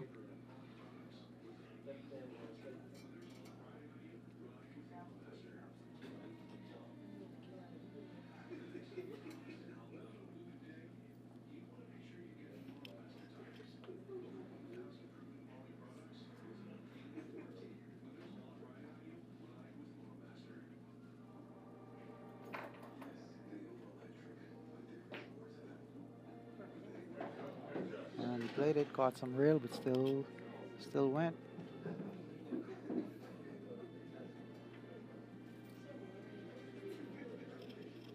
So he has a couple options here. Can cut the 9 down in the corner. Try to maybe intentionally miss it. And play it safe. Try to leave Jerome on the left side of the table so we can't easily play the one rail kick on in the side. Can bank the 10-ball out. Back to the side pocket. Back to the right side pocket.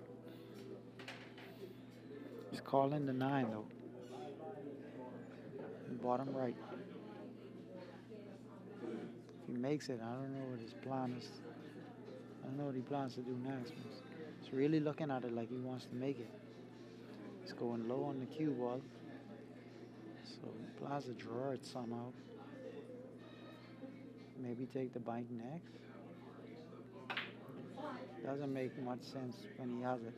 But he got away with it because he did leave the cue ball on the left side pocket. Jerome has a cut. He has a cut bank and he has a cut in the corner.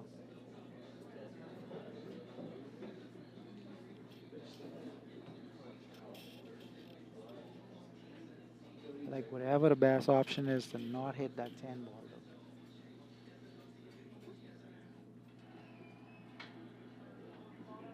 Possibly the cut bank in the side pocket.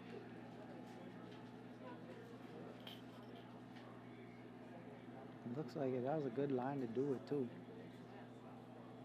He's thinking about it. He said whatever the best shot is, he does not hit that 10. I don't want to move that 10 ball from that.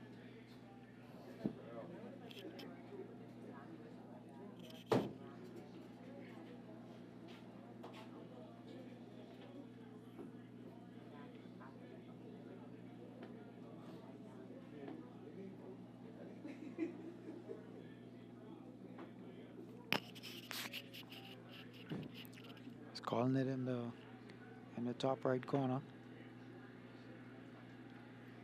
I want to put a lot of left spin on this. So when I hit it, cue ball hits the rail and spins out. It's not a bad shot. Didn't leave much. He almost scratched, but he got away with it. Came pretty close.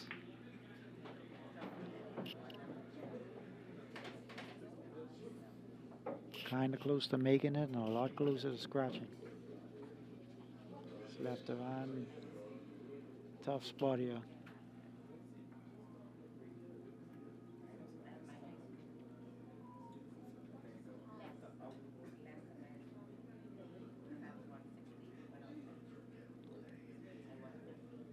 He's got to go for it. Cutting the 9 in the bottom left corner.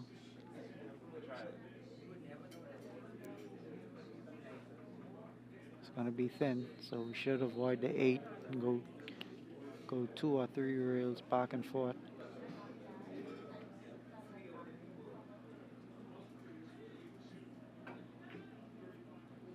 And he missed it. Came close.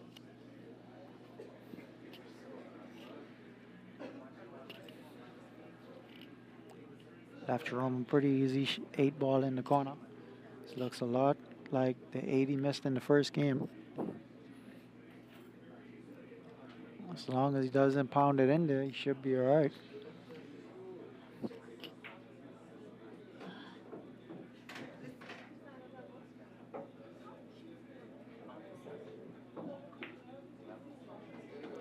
And he made it. And won that one 10-5. There's one more game to play in the second round. So far, the Eliminators have only lost 1 game. Probably should have lost a couple, but these guys aren't taking advantage.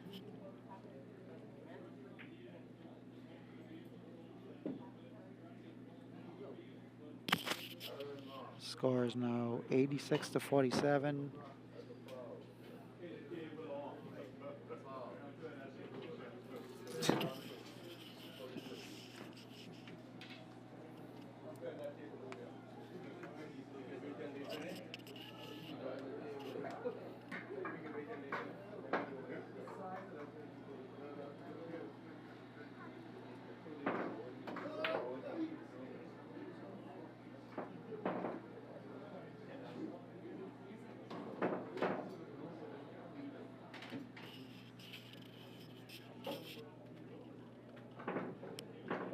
The third game in the second round, we have Mark Culmer. He's the captain of the Briteley Braves, been the captain for years. Versus Dario the Beast Woodside.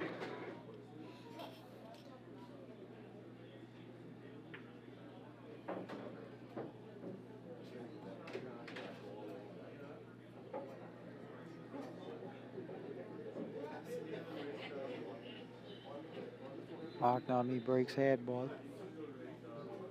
Really tries to get into the rock.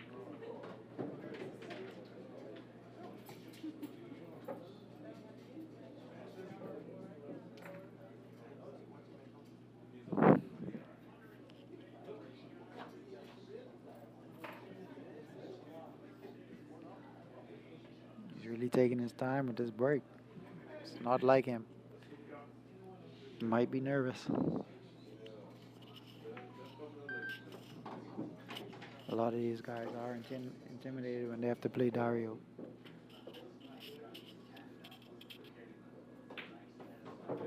But I've never seen him take this long to break. Going ahead ball. No, he's going second ball. And hit it with a lot of speed, and the cue ball flying straight into the corner pocket. Didn't get a lot of action on that break either. There's a lot of balls clustered.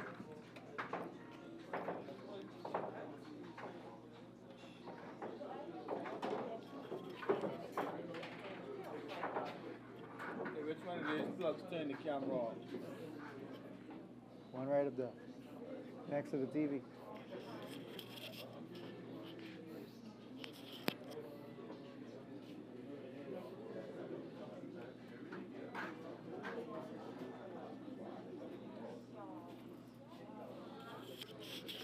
apparently one of the guys on the Briteley's Braves, I'm not going to call Mark's name, but he wants me to end the stream because he doesn't like what's going on here.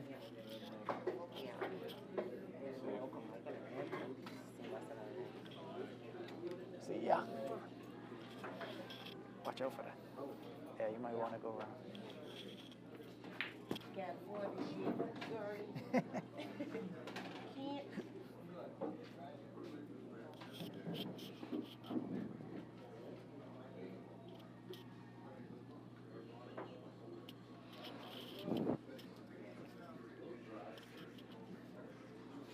So I missed that shot just now, but I gotta believe that Dario played the bank on the 4-ball.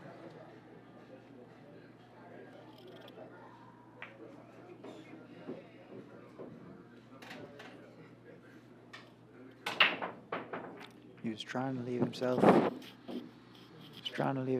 That 2-ball.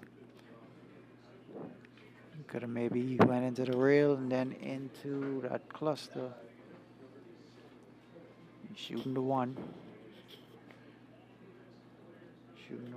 Not sure if he's gonna try to go into that little park right there. He needs the cue ball to come out. He's able to play it. And may only have a shot on the 2-ball next. And maybe he can play for the 6 in the side.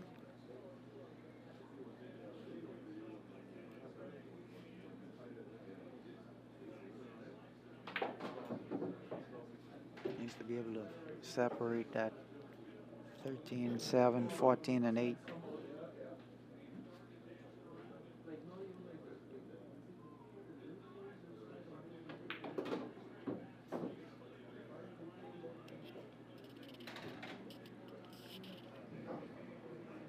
I think he was trying to play for the 3-ball in the top left past the 12, but he didn't get there.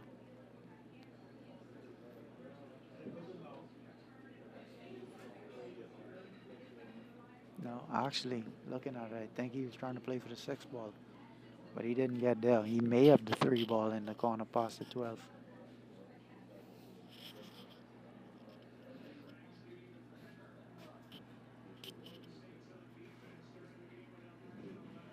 He's calling the 6 though. He must be able to see it. But then what next? His cue ball. Pretty sure his cue ball is going to have a lot of left and speed on it.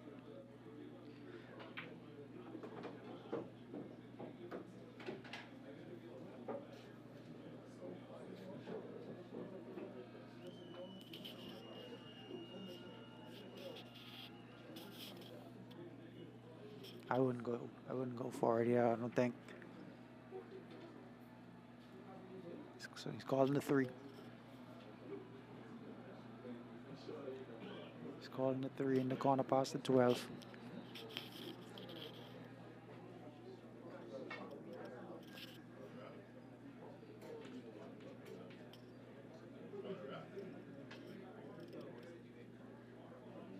He's changing it. He's playing the bottom. He's playing the top right. Playing that past the 12 ball really wouldn't have made sense. Still wouldn't have much of a shot on anything. He's trying to move that 15 and maybe bring the cue ball back into the 7 a bit. He missed it. Underhit it. Was able to separate the 7 on the 15 and move the 6-ball out a bit. Now Mark is probably going to play the 11-3 combination and try to leave Dario with nothing.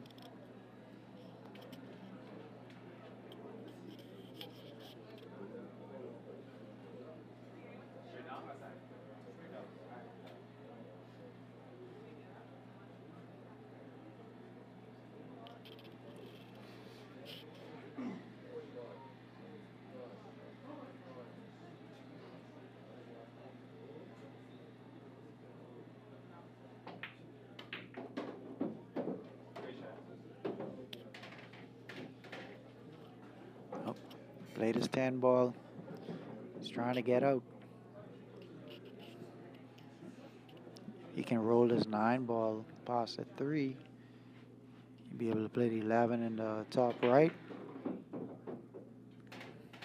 He moved. Moved the 11. Wondering if the 13 plays past the 3 ball. If I had to guess, I'd say no.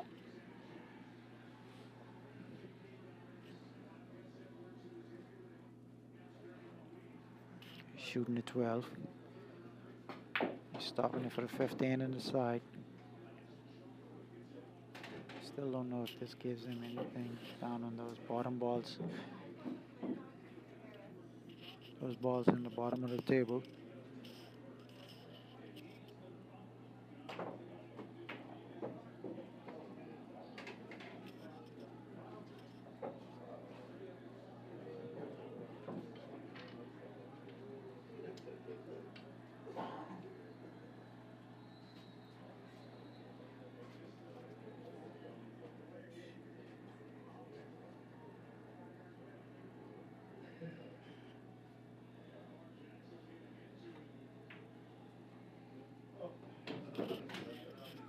He's able to roll the 15 in the side.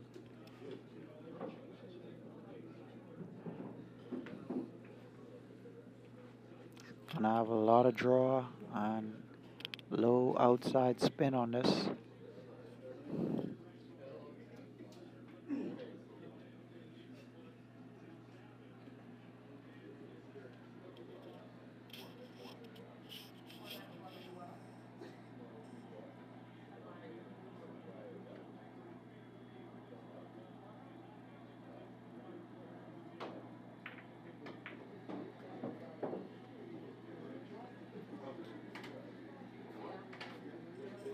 And he missed the 11, moved the 14 and sold out.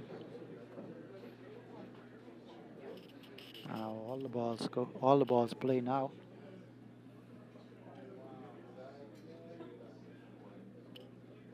The 3 ball plays in the corner, the 7 will play in the side, the 6 will play in the corner.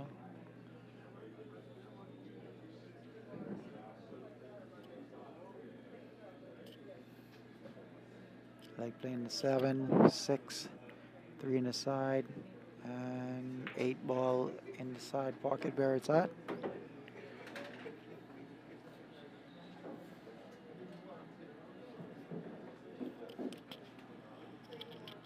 Depending on the angle, he may play the 3 balls first. All right, probably looks good.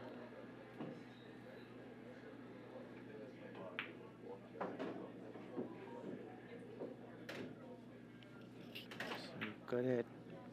He's able to move that 14 ball. Himself a clear shot at the 3. And just got to decide whether or not he wants to play this 8 in the side, come around for the 8 in the corner. He opted for the 8 in the corner. It's a good shot.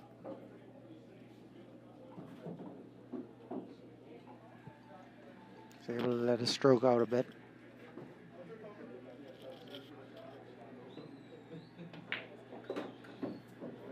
And 8 in the corner, no problem.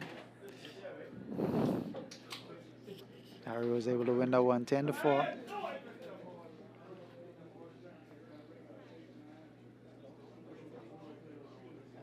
And score is 96-51. The Briteley's Braves were able to break 50. And I'm going to take a quick break and be right back.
Again?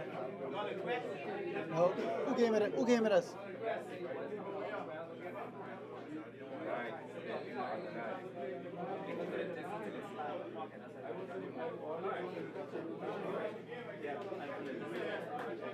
Again?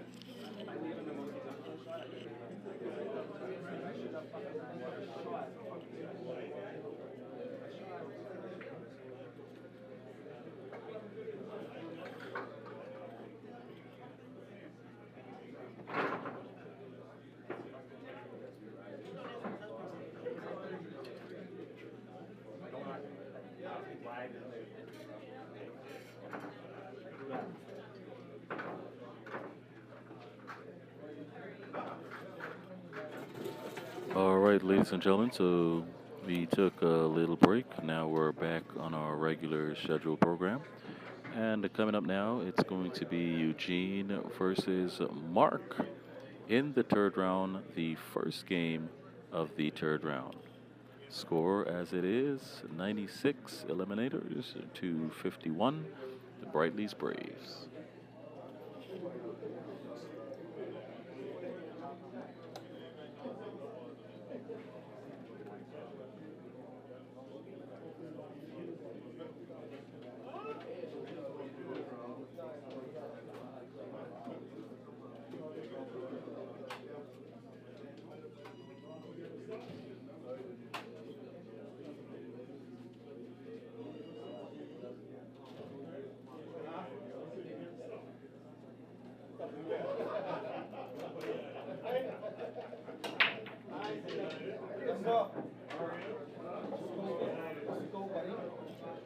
All right, so Eugene up for the break.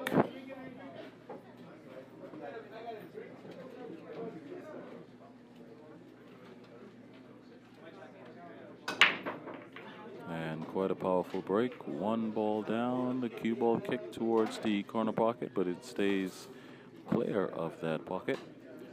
And for a first shot opportunity, nothing is easy at this point. He's going to have to work for his first shot, or he's going to have to play it safe. Safe isn't looking too good, so I'm quite sure he's going to try at his first shot. First shot probably being a difficult cut on the one.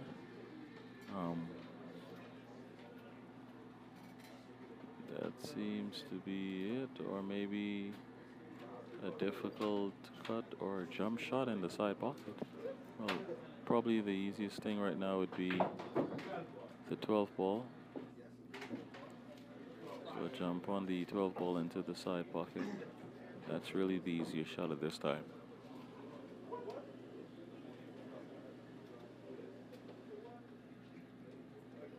Of course, Eugene is pretty confident in his jump, as he's been practicing with his air rush. And he made it and lined up perfect for the 9 ball in the bottom right pocket. So looking at this, it should be a nice little run. Might not be able to run the entire table to make it an ERO game, but he's going to be able to sink quite a few balls. Perhaps play it safe. Only ball he has tied up really. Well, the 14 is in a difficult spot, and the 10 ball is tied up with the 8. That's basically it. And using the 9 ball, he can move the 14 right now. So let's see what he does. He can also play position on the 11 for the side pocket and play the 11 off of the 14 ball.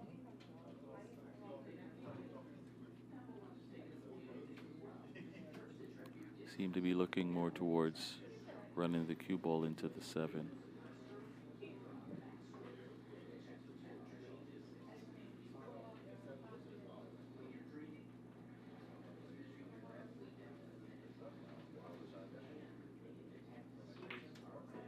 Oh man, one straight into the side pocket.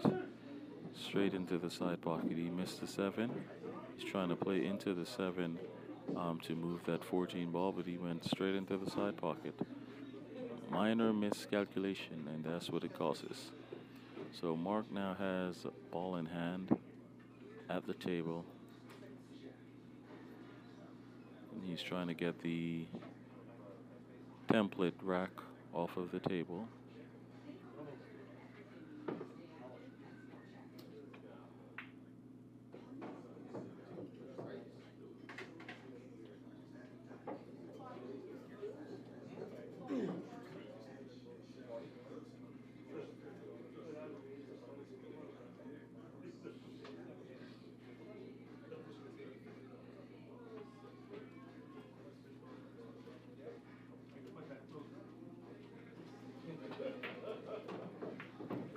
And Mark just made a little joke, asking if he can tie up the 8-ball.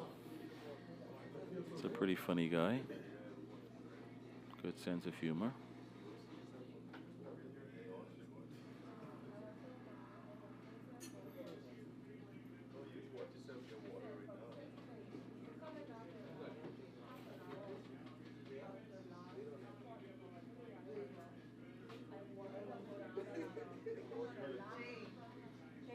So with ball in hand, Mark took the 7-ball straight down to the table.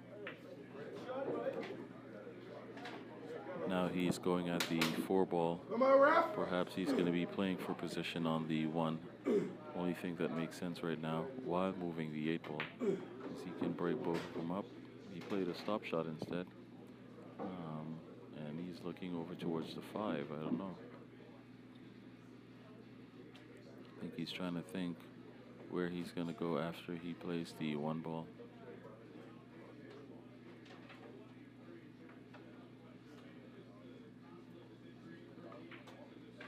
And he played the 1-ball with nice position on the 5. He's going to check to see if the 6-ball is able to go in the lower left-hand pocket.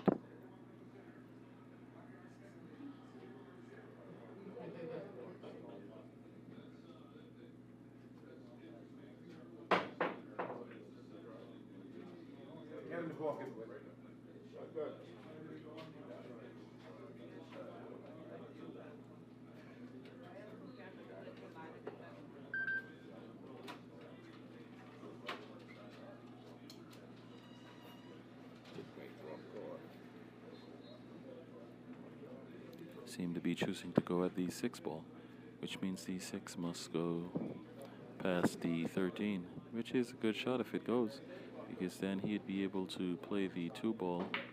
Oh no, he missed it badly. And he leaves the table wide open for Eugene to now have an attempt at running the table.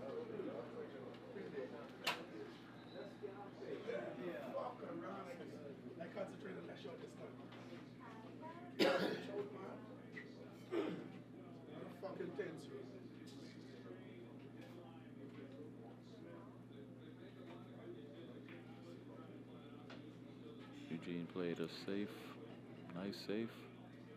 Nothing left open for Mark.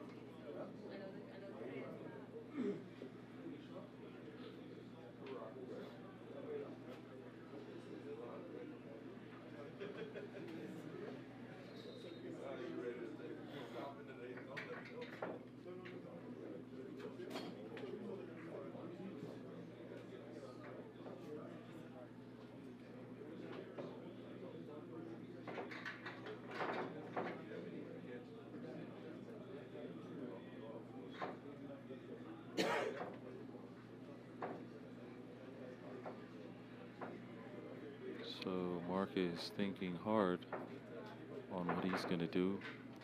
He does know that if he is to mess up and tragically gives ball in hand to Eugene, it's quite a high possibility that he's going to run out the table. So he's thinking really hard on what shot he should make, and he calls the kick on the 2-ball into the left corner pocket, and he touches it, and it turns out to be a decent shot, not giving Eugene much option as to balls he can pocket.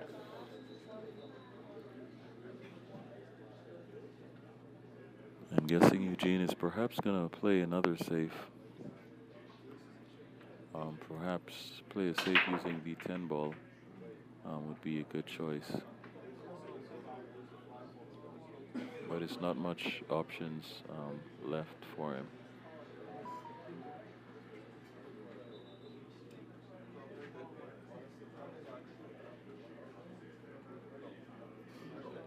And he does call a safe using the 10 ball. And that worked out relatively well. There is a tiny space between the 11 and the 6 where Mark might be able to see the 6. If he plays just a little swerve shot, he perhaps will be able to make that 6.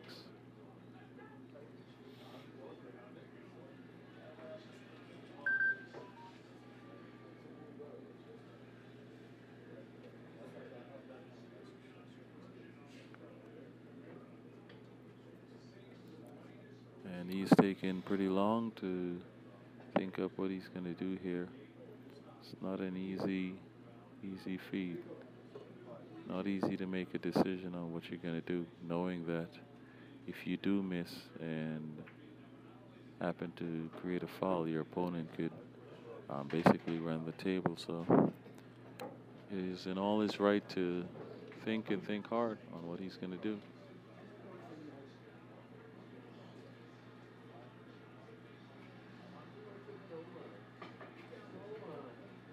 And he plays the kick on the 2-ball. What a beautiful shot, but he left himself nothing after playing that shot. But it was a nice shot indeed.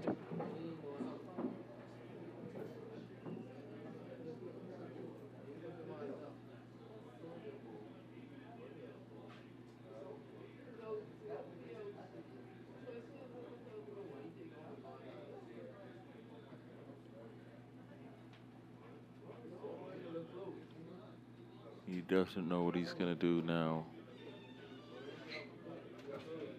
He's looking at the little bit of the 6 that he can perhaps see.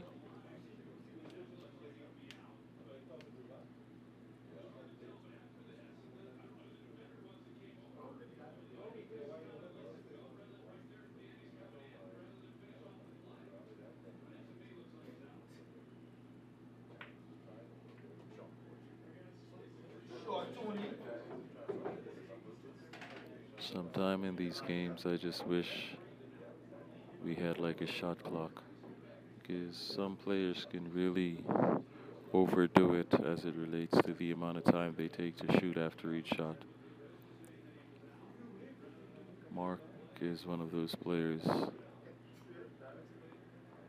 He normally takes long to shoot on the easy shots. So once he has any difficult shots, you know the time period that he takes to shoot goes up drastically.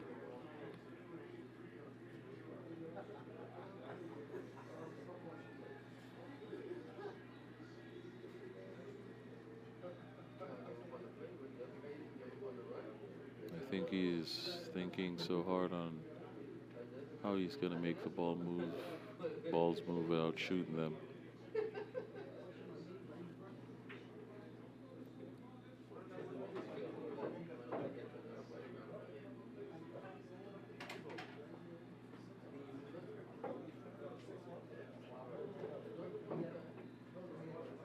So he's calling the 6-ball in the lower right pocket. Eugene called a referee, as this shot is not only difficult, But the cut angle that he's going to have to use is really weird. Now, he did hit the 6-ball, but of course not in the right direction.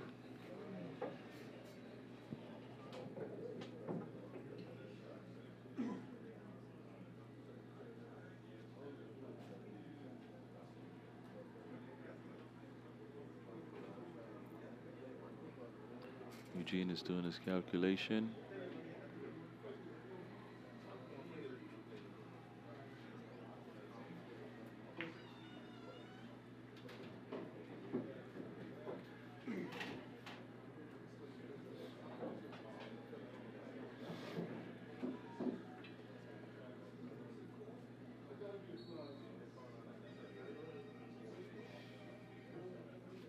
Eugene is measuring up the combination to possibly play the 11 on the 13 in the side.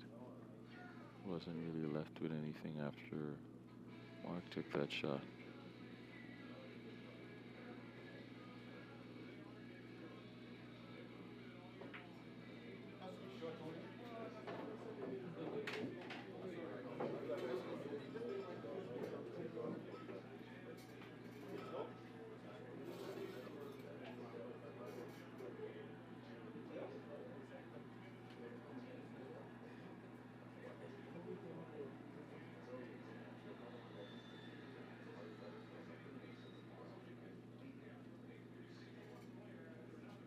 Not sure if Eugene is. Oh yeah, so he's going for the safe. Because I knew the angle looked a little off in which he was aiming for. But he went for the safe. Mark is back at the table. Doesn't really have a shot, so it should take him about 5 minutes to decide what he is going to do.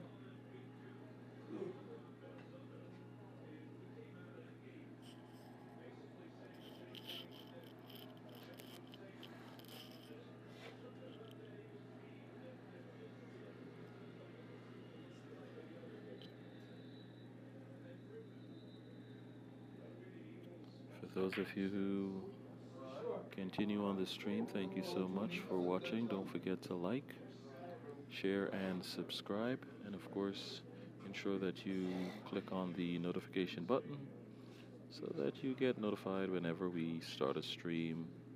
Thank you so much. 4 minutes later, and Mark is still staring at the table as though whatever on the table is foreign.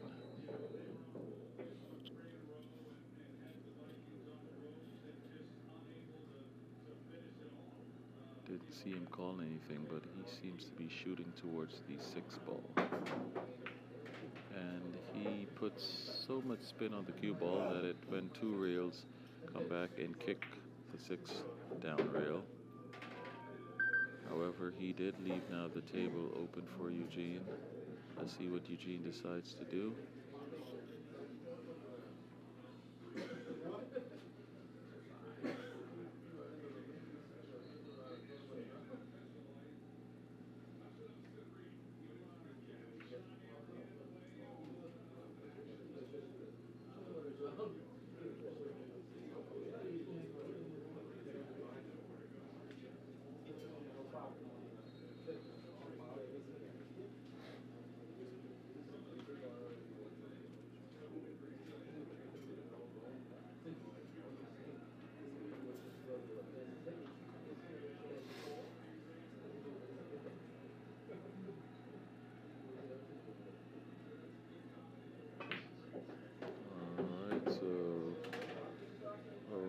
Eugene played the ball and almost scratched.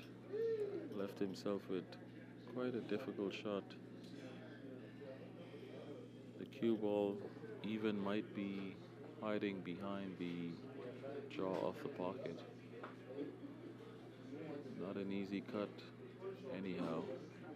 So he's going to be playing the 10 to the side pocket. I'm guessing he's going to jack up on the cue ball to try and pull the cue ball back towards the short rail, hence preventing Mark from getting an easy shot.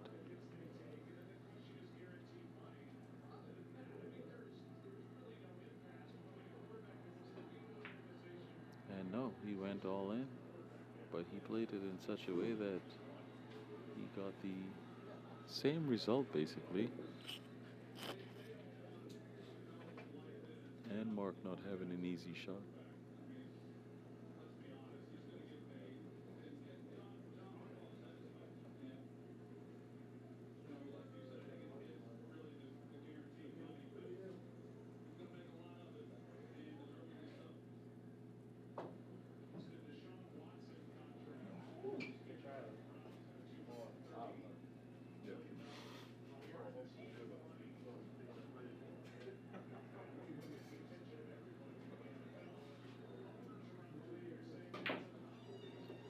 And Mark played a bank on the 6 ball, but he didn't call it. It seems as though he didn't know that was able to go, but it was a shot. I can't believe that actually went past the 13. It seems as though the 13 was pretty much blocking the pocket. The pool is really an amazing game, and you can see a lot of amazing things at times, including how Eugene is going to amazingly run off the remainder of these balls. These are lined up too easy for him to mess it up. I highly doubt that's going to happen.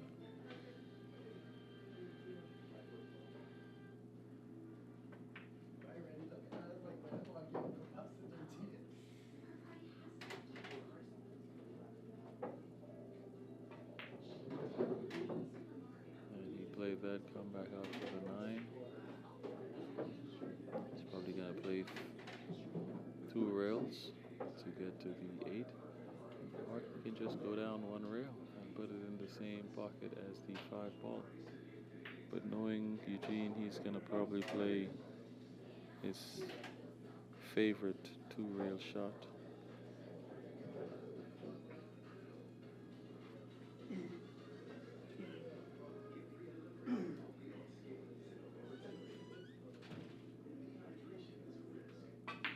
Oh, he went low and attempted to pull the ball straight back. It did work a little bit, but I don't think quite good enough. But he is playing the 8 ball in the pocket where the 5 ball is, so I think he is doing that in case he missed. He would have a ball in the corner pocket to tie up the 5 ball. And he made the shot. Kissed the rail as it went in, but he made it nonetheless. So that was a pretty good shot. So ladies and gentlemen, that was Mark and Eugene.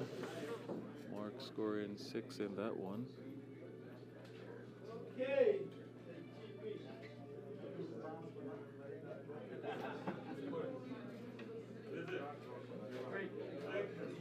So score now 106 to 57 in favor of the Eliminators. And of course Eugene is coming back to take over once again.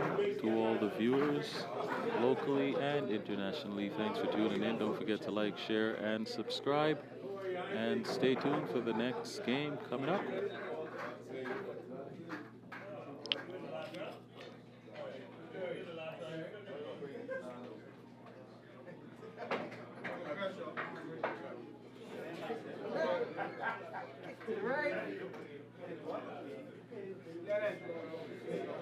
That's what I want to see.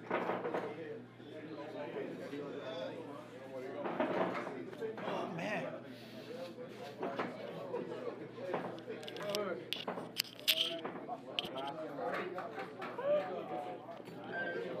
Is that real gone?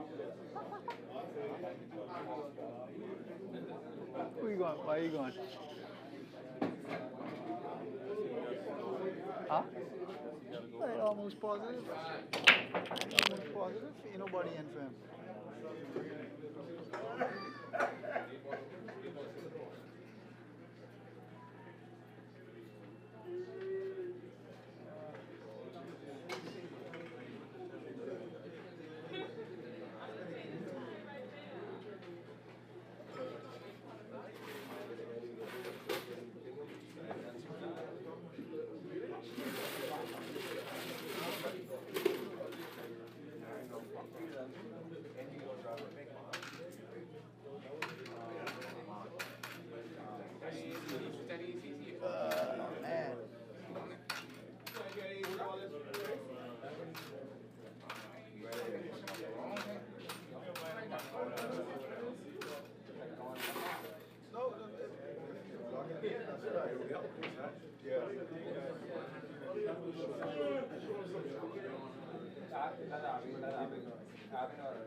Once again, I am back.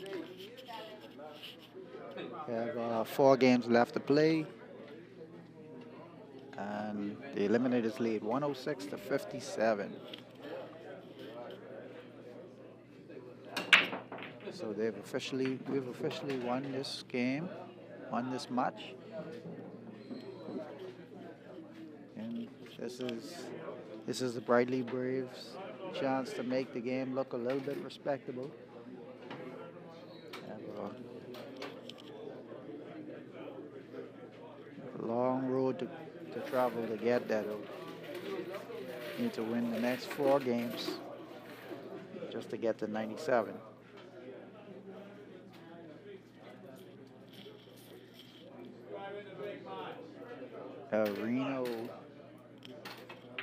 Reno, I think he is the co-captain of his team. He's at the table. He sunk a ball.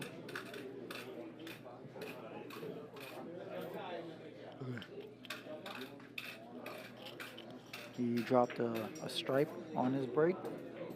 And he ran after the 13, got that in the side. He has 1 ball down table. May need to leave the 9.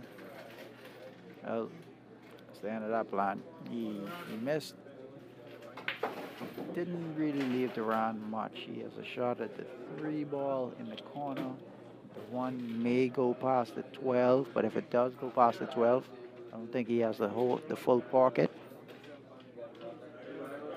He's called the 1 though, so maybe it's bigger than I thought. The cue ball is on the rail, so you can't really get into this ball. Just needs to go back and forth, and we take the same 3 in the corner. He undercut it, so yep, he didn't have the whole pocket. Yeah, practice room. We do have league standings.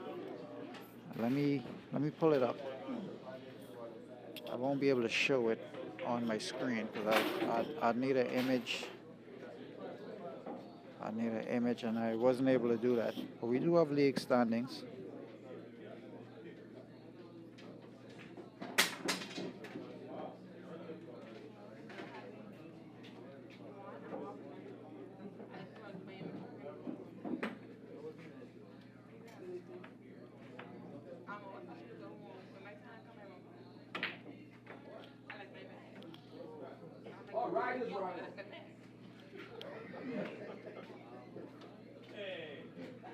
And in the team standings, we have, let me find the points.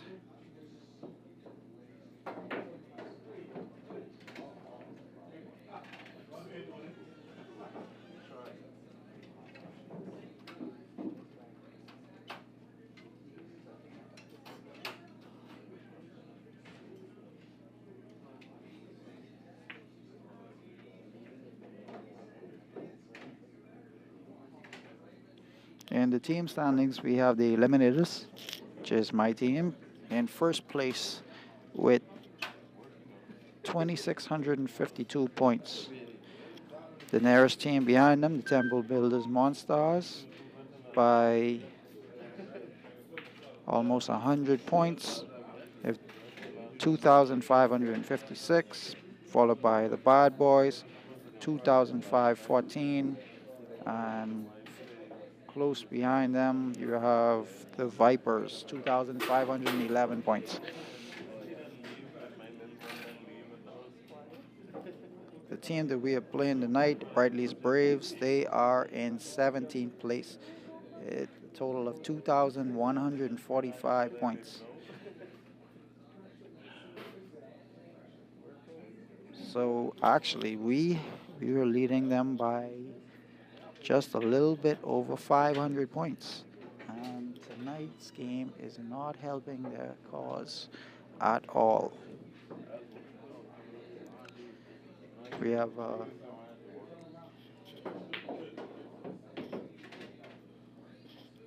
our top 8 teams make the playoffs, and our 8th place team, which is the Knowles Holiday Prowlers 2, they have 2,374 points. So the Eliminators are leading that team by almost 300 points. So not doing too bad. Just pull up the player standings.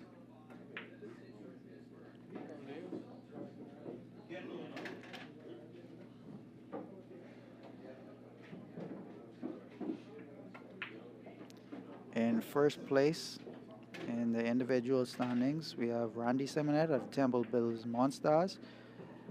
He has 43 wins and 12 losses, followed by yours truly. I have 45 wins and 13 losses. I was actually in first place for all of the season besides maybe the first game. And after about three straight losses, second, let me just get the score. Score was 10 to 4. Duran was able to win that game. Eliminators lead 116 to 61. But yeah, like I was saying, I was leading the league in individual standings for the entire season up until maybe last week, where I lost about 3 in a row, or 3 games in 2 matches, and Randy was able to take me over. So it's a tight race for individuals. But we have 4 eliminators in the top 10. That's myself, Kawan in 3rd, Jerome in 7th, and Duran in 10th position. And Cedric in 13th. And not sure exactly where Starry is because I don't see his name in the top 20.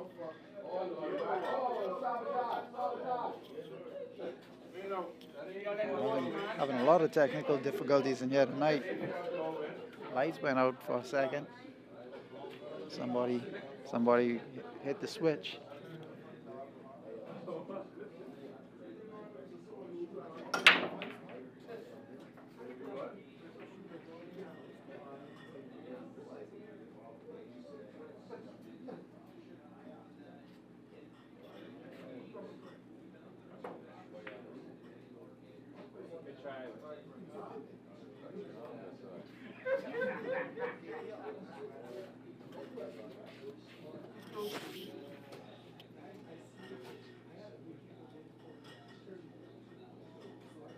Second place is behind us by,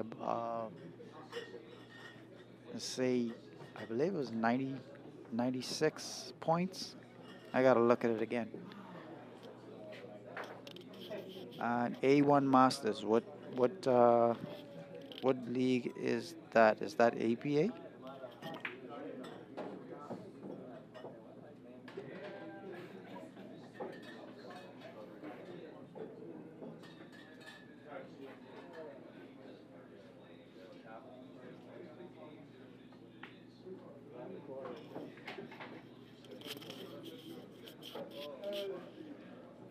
In the meantime, Devon and Cedric is playing.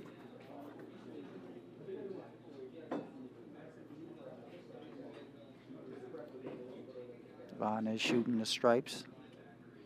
He was able to play the 11. Cue ball took a big bounce just now. And went 6 rails to come back to the top of the table.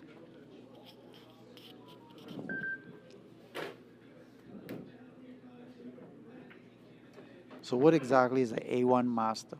One of our players, that's Dario, He plays he plays masters in the VNEA World Championships, but I mean we don't have that specification A1, so I'm not familiar with that one.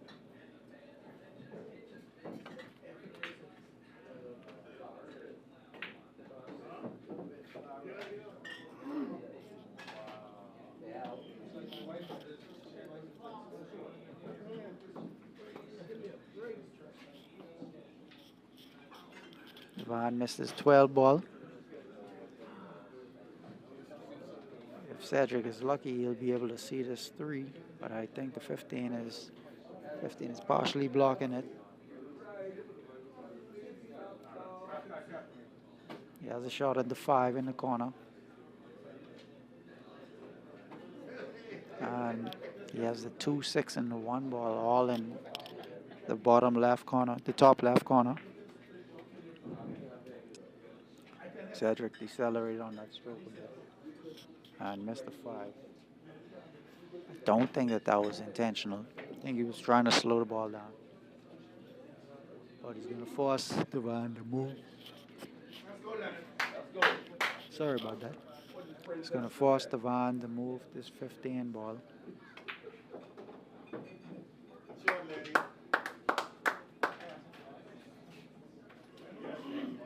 He's going to open up the pocket for that 3 ball if he gets a chance back at the table. And he did. Devon left Cedric a shot on the 7 on the side. Hey. I fucking quit. I got a top hole there.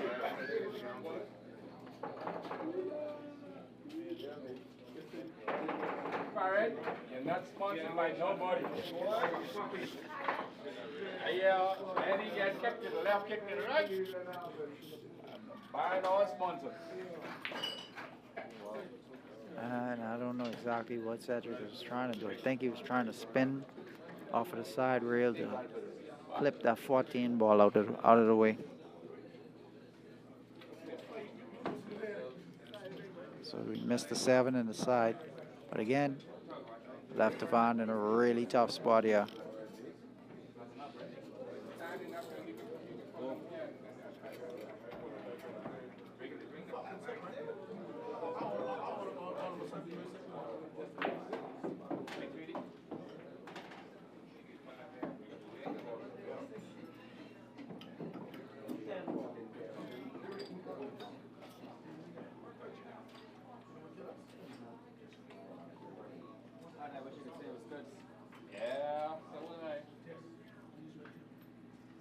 Worlds would be the World Championship that they have in Vegas, or something different.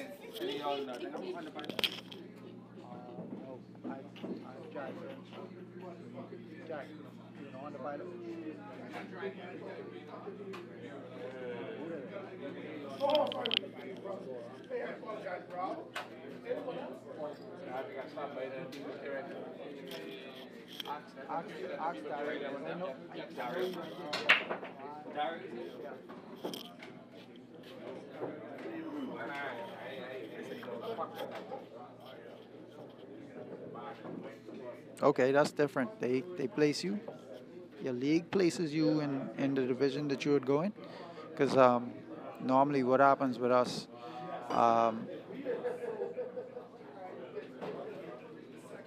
well, I'm saying that, but actually I'm wrong. I thought what they did was I thought they just put you in Worlds. They just put you in the regular division, and you move up as you advance in the tournament. I think that's what happened to us. We were all regular division, and we got 5th place at the World Championship in the teams, in the 8-ball teams, and we were able to move up into intermediate. I think that was the same year that Dario won 9-ball, and he came 2nd in the 8-ball. So he was moving up regardless.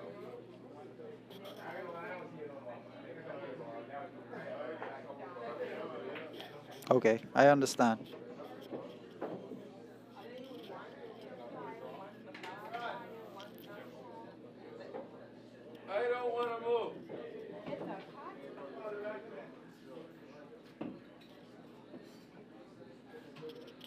Yeah, we got a couple of intermediate players besides Dario being a master.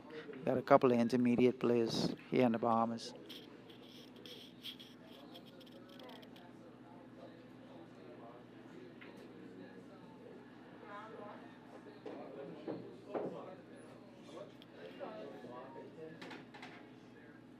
All we do is play league. Don't really have much other stuff to do.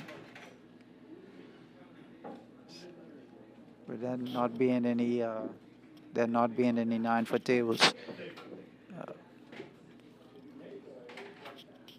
and not that many players. We can't have any pro events, so it's just league.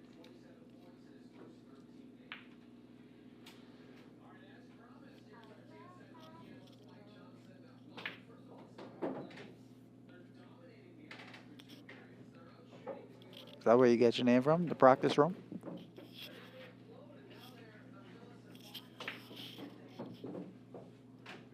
Cedric left Divine.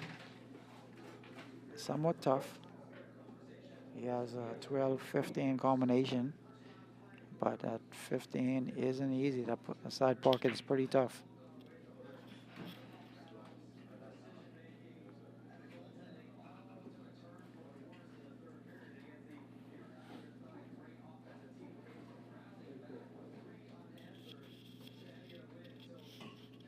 Yeah, we have a couple of diamonds.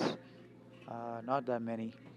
We have valleys, and a lot of them have Ridgeback rails on them. The League Edition. A couple of pro.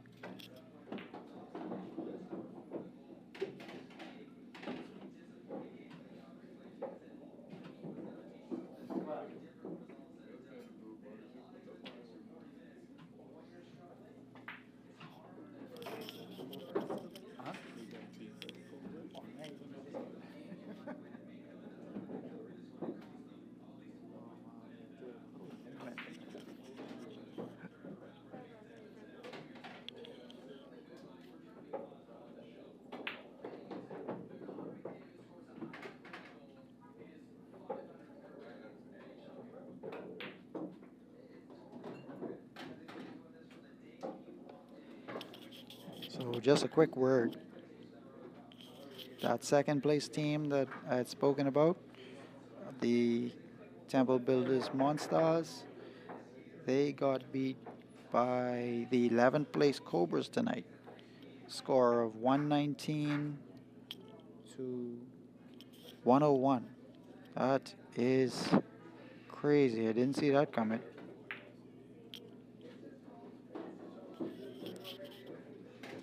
And Randy Simonet, a gentleman that had overtaken me to take first place, he lost the game. So he is no longer first place. While I'm saying that, Cedric just got beat 10-1. So we lost our second game.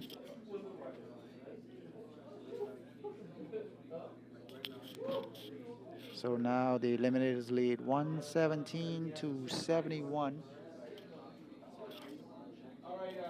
There's 2 games left to play.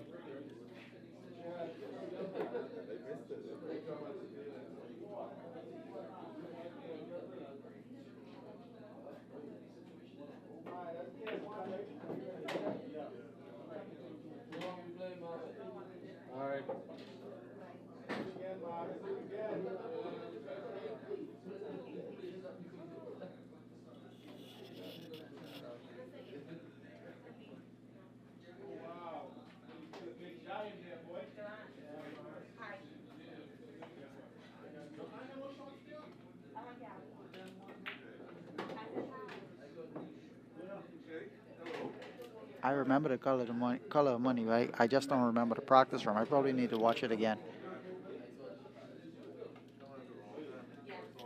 I haven't seen it in years.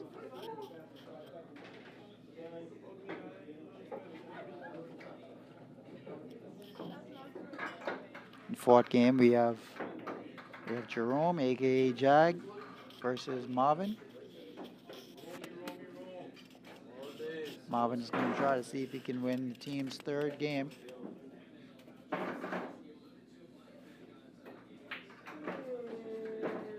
take a quick break. I will be right back. Marvin will be breaking.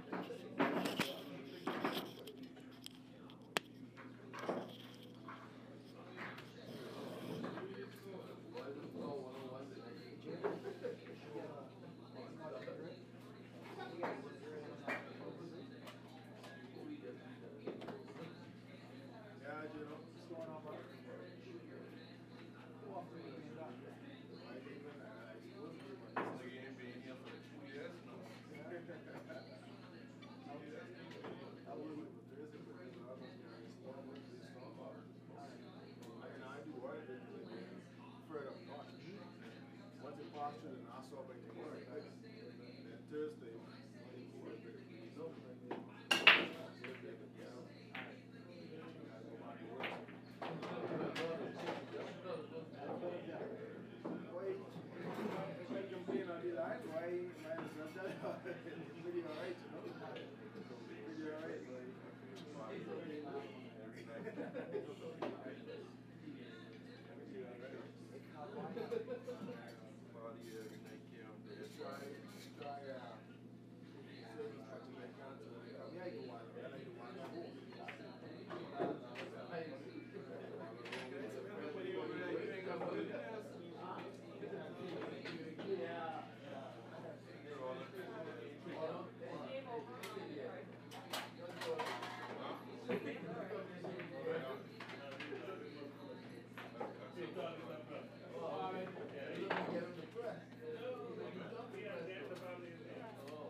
oh fuck. You know, they talking about it.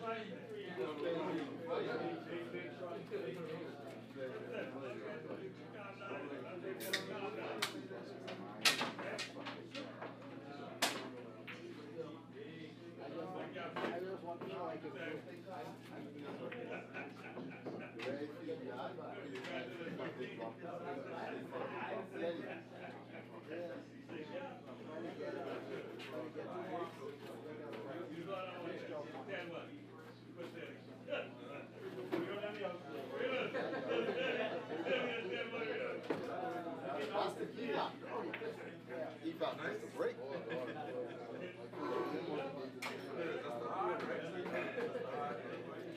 The score was.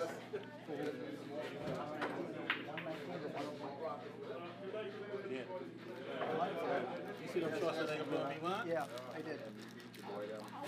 He was doing that earlier. He was doing that from earlier. He just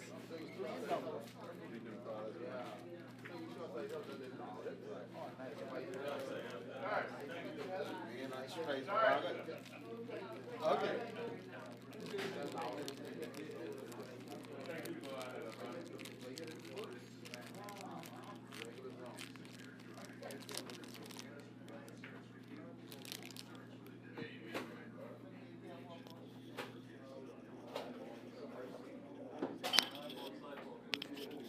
Jerome is at the table right now. He's calling the 9 ball in the side. So I guess he's playing the 10-9 combination.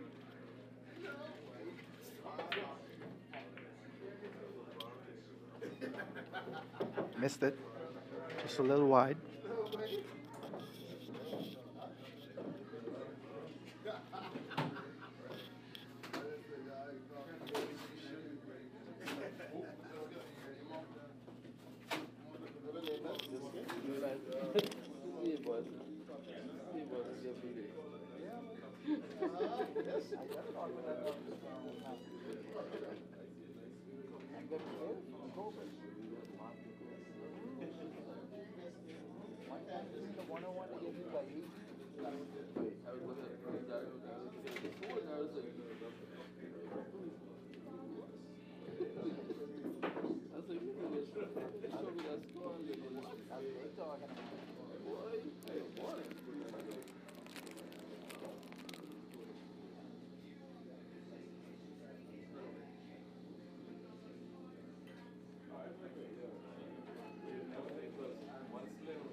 Okay, I'll take a look.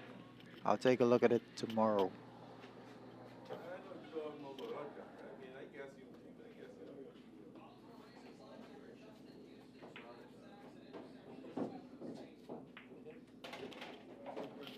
And Marvin is running the solids right now.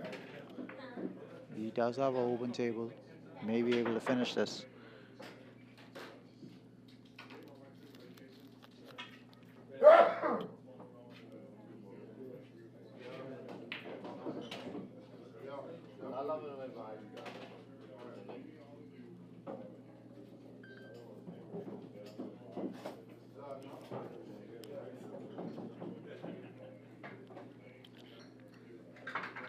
Has a shot at the 2 on this side.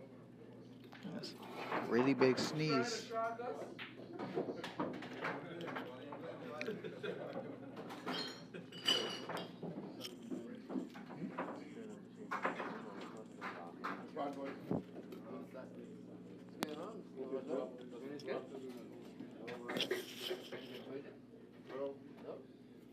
That thing about that shit you do to me. You ain't never beat me that bad. And Marvin is running pretty good right now. So excellent 6-ball to get to the 1. 8-ball is open.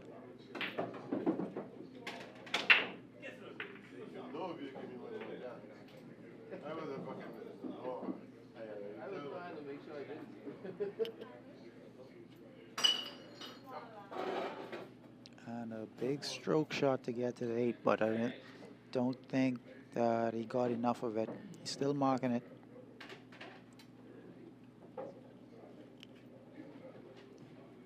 He's looking at it. He's really peeping at it.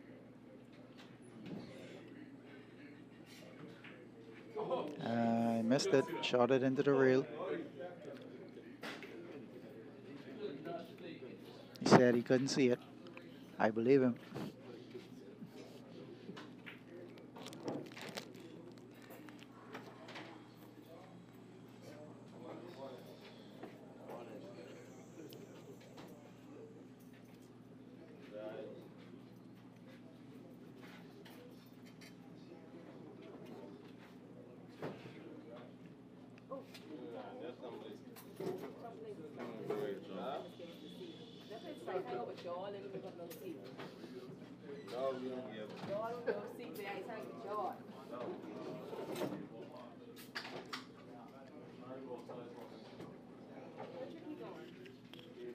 Jerome is calling the 9-ball. He's going to try to jump.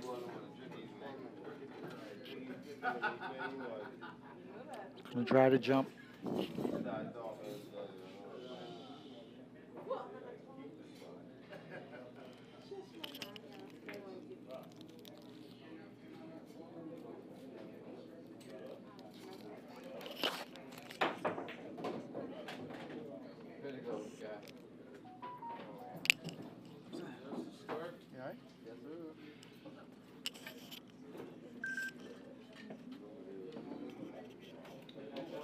He was able to play the jump. And what does he do next? Does he continue to run? Does he play the 12? Not sure what kind of angle he has on that.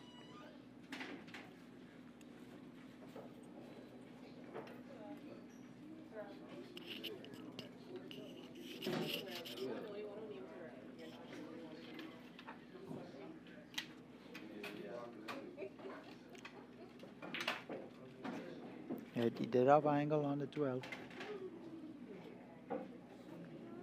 Didn't come out as much as he wanted to.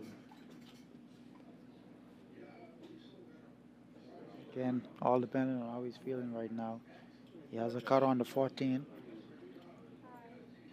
He has a shot on the 15.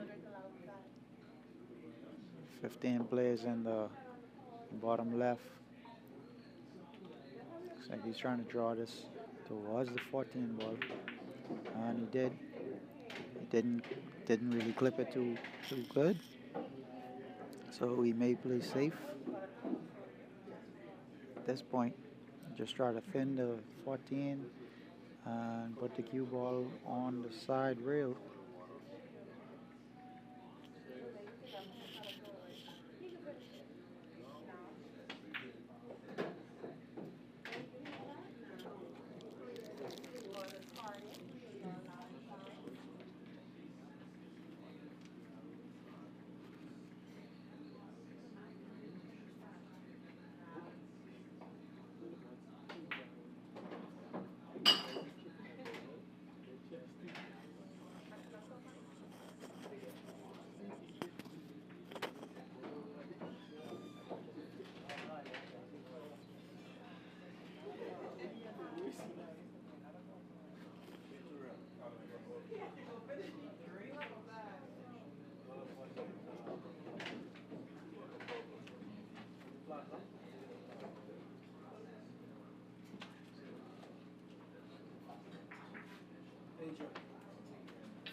So was able to play the safe.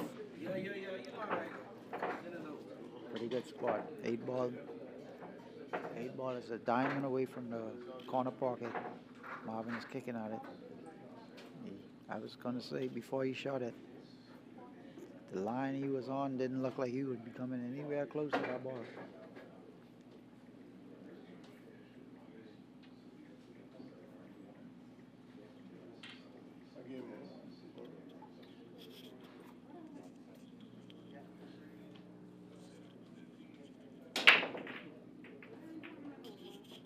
Jag is going to play another safe.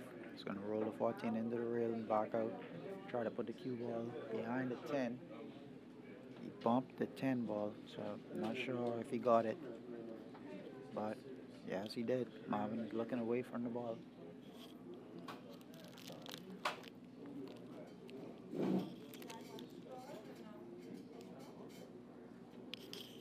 He's kicking again at the 10 ball.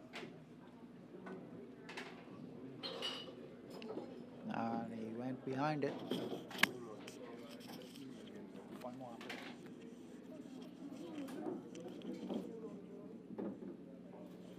Not very good.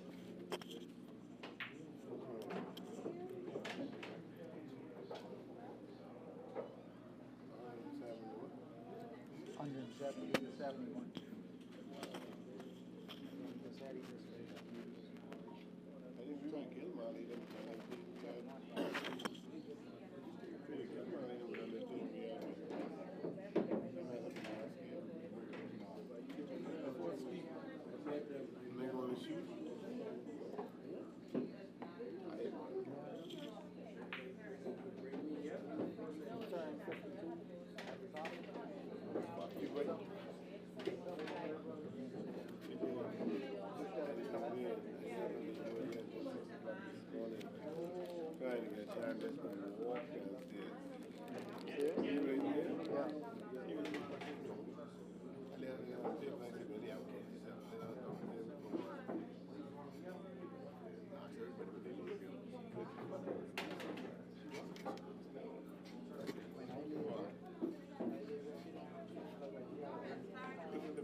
And I don't know, I don't understand what happened on that shot just now, but Marvin missed that one pretty badly.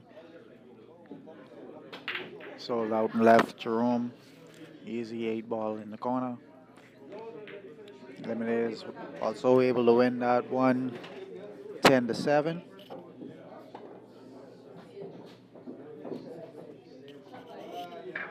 A terrible stroke.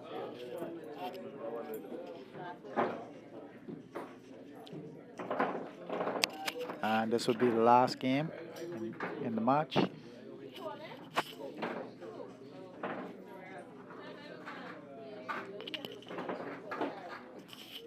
So this should be a good one. We have Dario versus Dario. Loser has to give up their name and find a new name.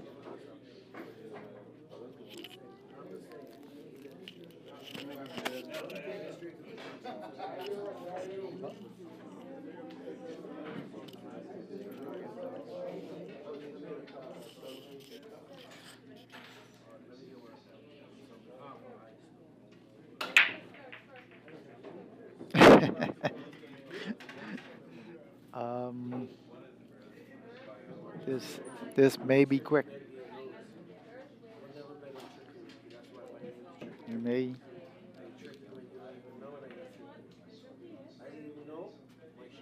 be able to wait and not burn those potatoes. 9 ball for stripes. The 9 ball is a bit of an issue. The 13 ball. 13 ball won't play until Dario is able to move that 10.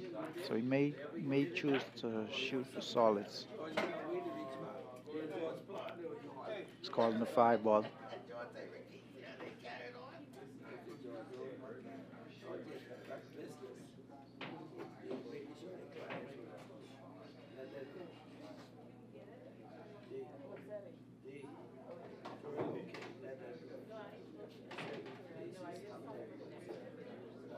It's called the 5. Looks like he's going to play the 2 ball next. Or maybe the 3. Give me a shot then. Yeah, but give me a shot so I can shot the 5. Okay. White tequila? I don't want no gold. I don't want no gold. Gold is stop me at the lights.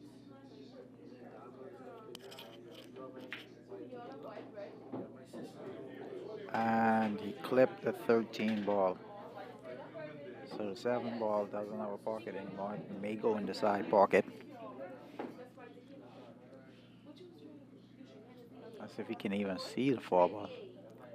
And I don't think that he can.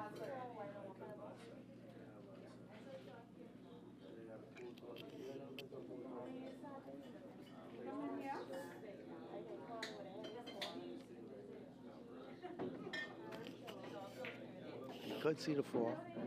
He's trying to roll back out to get the 7 in the side. I think he called it inside, maybe the corner.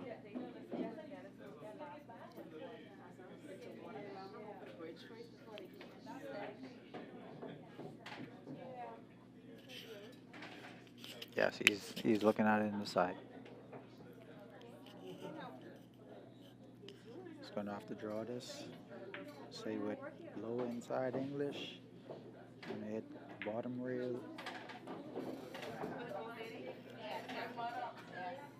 Actually looked like he played that with low outside.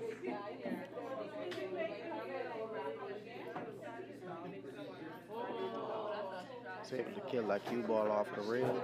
There's a 2 in the side. It does have a slight angle on this.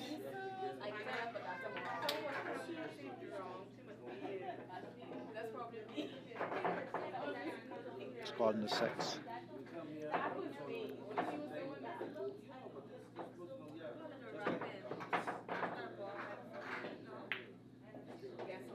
So we'll play that. The 1 ball goes past the 8. Gonna have to punch this to the rail and back out, try to get to the middle of the table. And he's able to do that. He still has an angle on the 2, so he's going towards the bottom rail.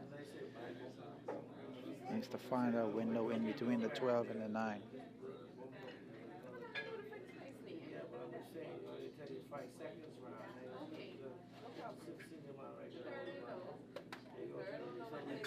Once he gets past the 10 ball, once he gets past that 10 ball, he should be alright. It's a big window at the bottom of that table. It's going to need his cue ball to slow down, and he is perfect for the ERO. And this should be the game. Very nice round. And that's the game, folks. Yeah, I'm still good. Wednesday. It's 10-1. So the Eliminators lead 137-79. I want to thank all the viewers for tuning in tonight. And we will see you on Wednesday night if we have league. And it's all based on whether or not the storm comes or we have to shut down just in case. Thanks for tuning in. Hope everybody enjoyed the video. Just like and subscribe. And we will see you next time. And thanks again, guys. Thanks for tuning in. Again, bro. What's up?